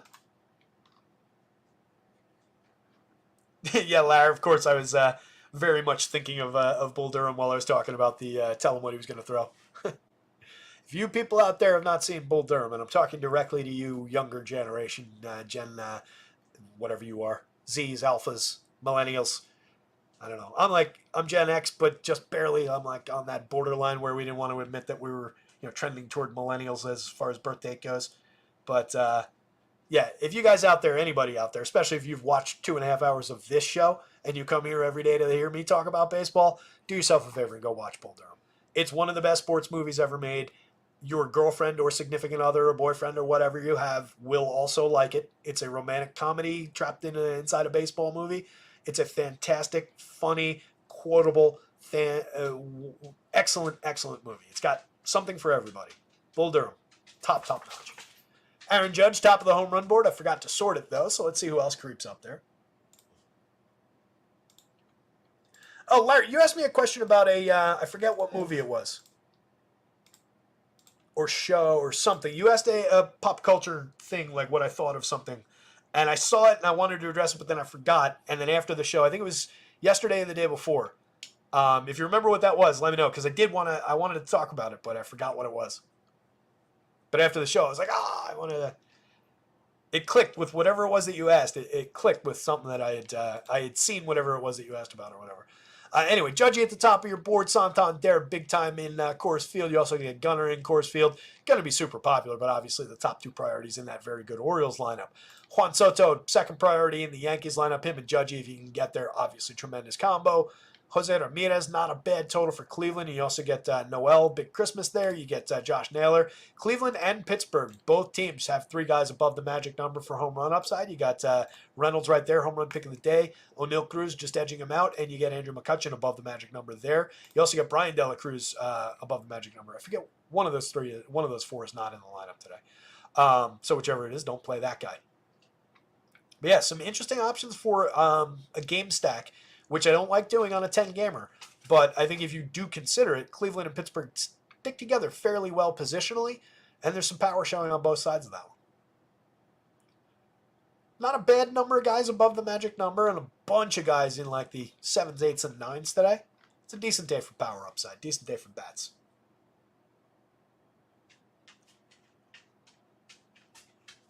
No clue. I'm going to have to pull up that show, Larry, and find out what it was you asked. I'm pretty sure it was you that asked. But yeah, whatever it was a good pop culture topic. Anyway, guys, and then go to a Durham Bulls game. Damn right. I'd love to go to a Durham Bulls game. I should have done that when I was in Durham. Instead, we went to a UNC Duke football game. They might not have been home. I'm sure we checked. Anyway, let me get out of here and get this stuff updated. We got an hour and change out till lock, so we're ahead of the game a little bit. I'll get the Italian pitcher dude into the DraftKings projections. If they added him on FanDuel, you get him there too. I'll get probably an update to Fromber, so you'll see a pitching projections update come through as well. Every confirmed lineup will go up in the next few minutes. Thank you guys very much for the likes, the subscribes, the this, that, and the other thing. Check out our guys at acemind.io. If you scroll all the way up to the beginning of the show in the chat there's a link to our Discord. If you don't happen to be in it already, follow the @rotoscouts Twitter handle as well. Football coming up live next week. Thursday for the single game opener. We'll figure out the schedule. I'm going to be doing a lot of stuff for football over the weekend and building out the portal on the site and everything for you guys. If you weren't here at the beginning, subscriptions are starting up next week, but again, going to keep it really nice and light and reasonable for you guys, and hopefully workable for everybody to stick with. But I appreciate the hell out of you, and hopefully, regardless of anything site-wise, you come back for shows and everything. So keep it rocking. Somebody out there go win. Good luck out there tonight. Somebody go win something. We'll see you back here on Monday. Later, guys.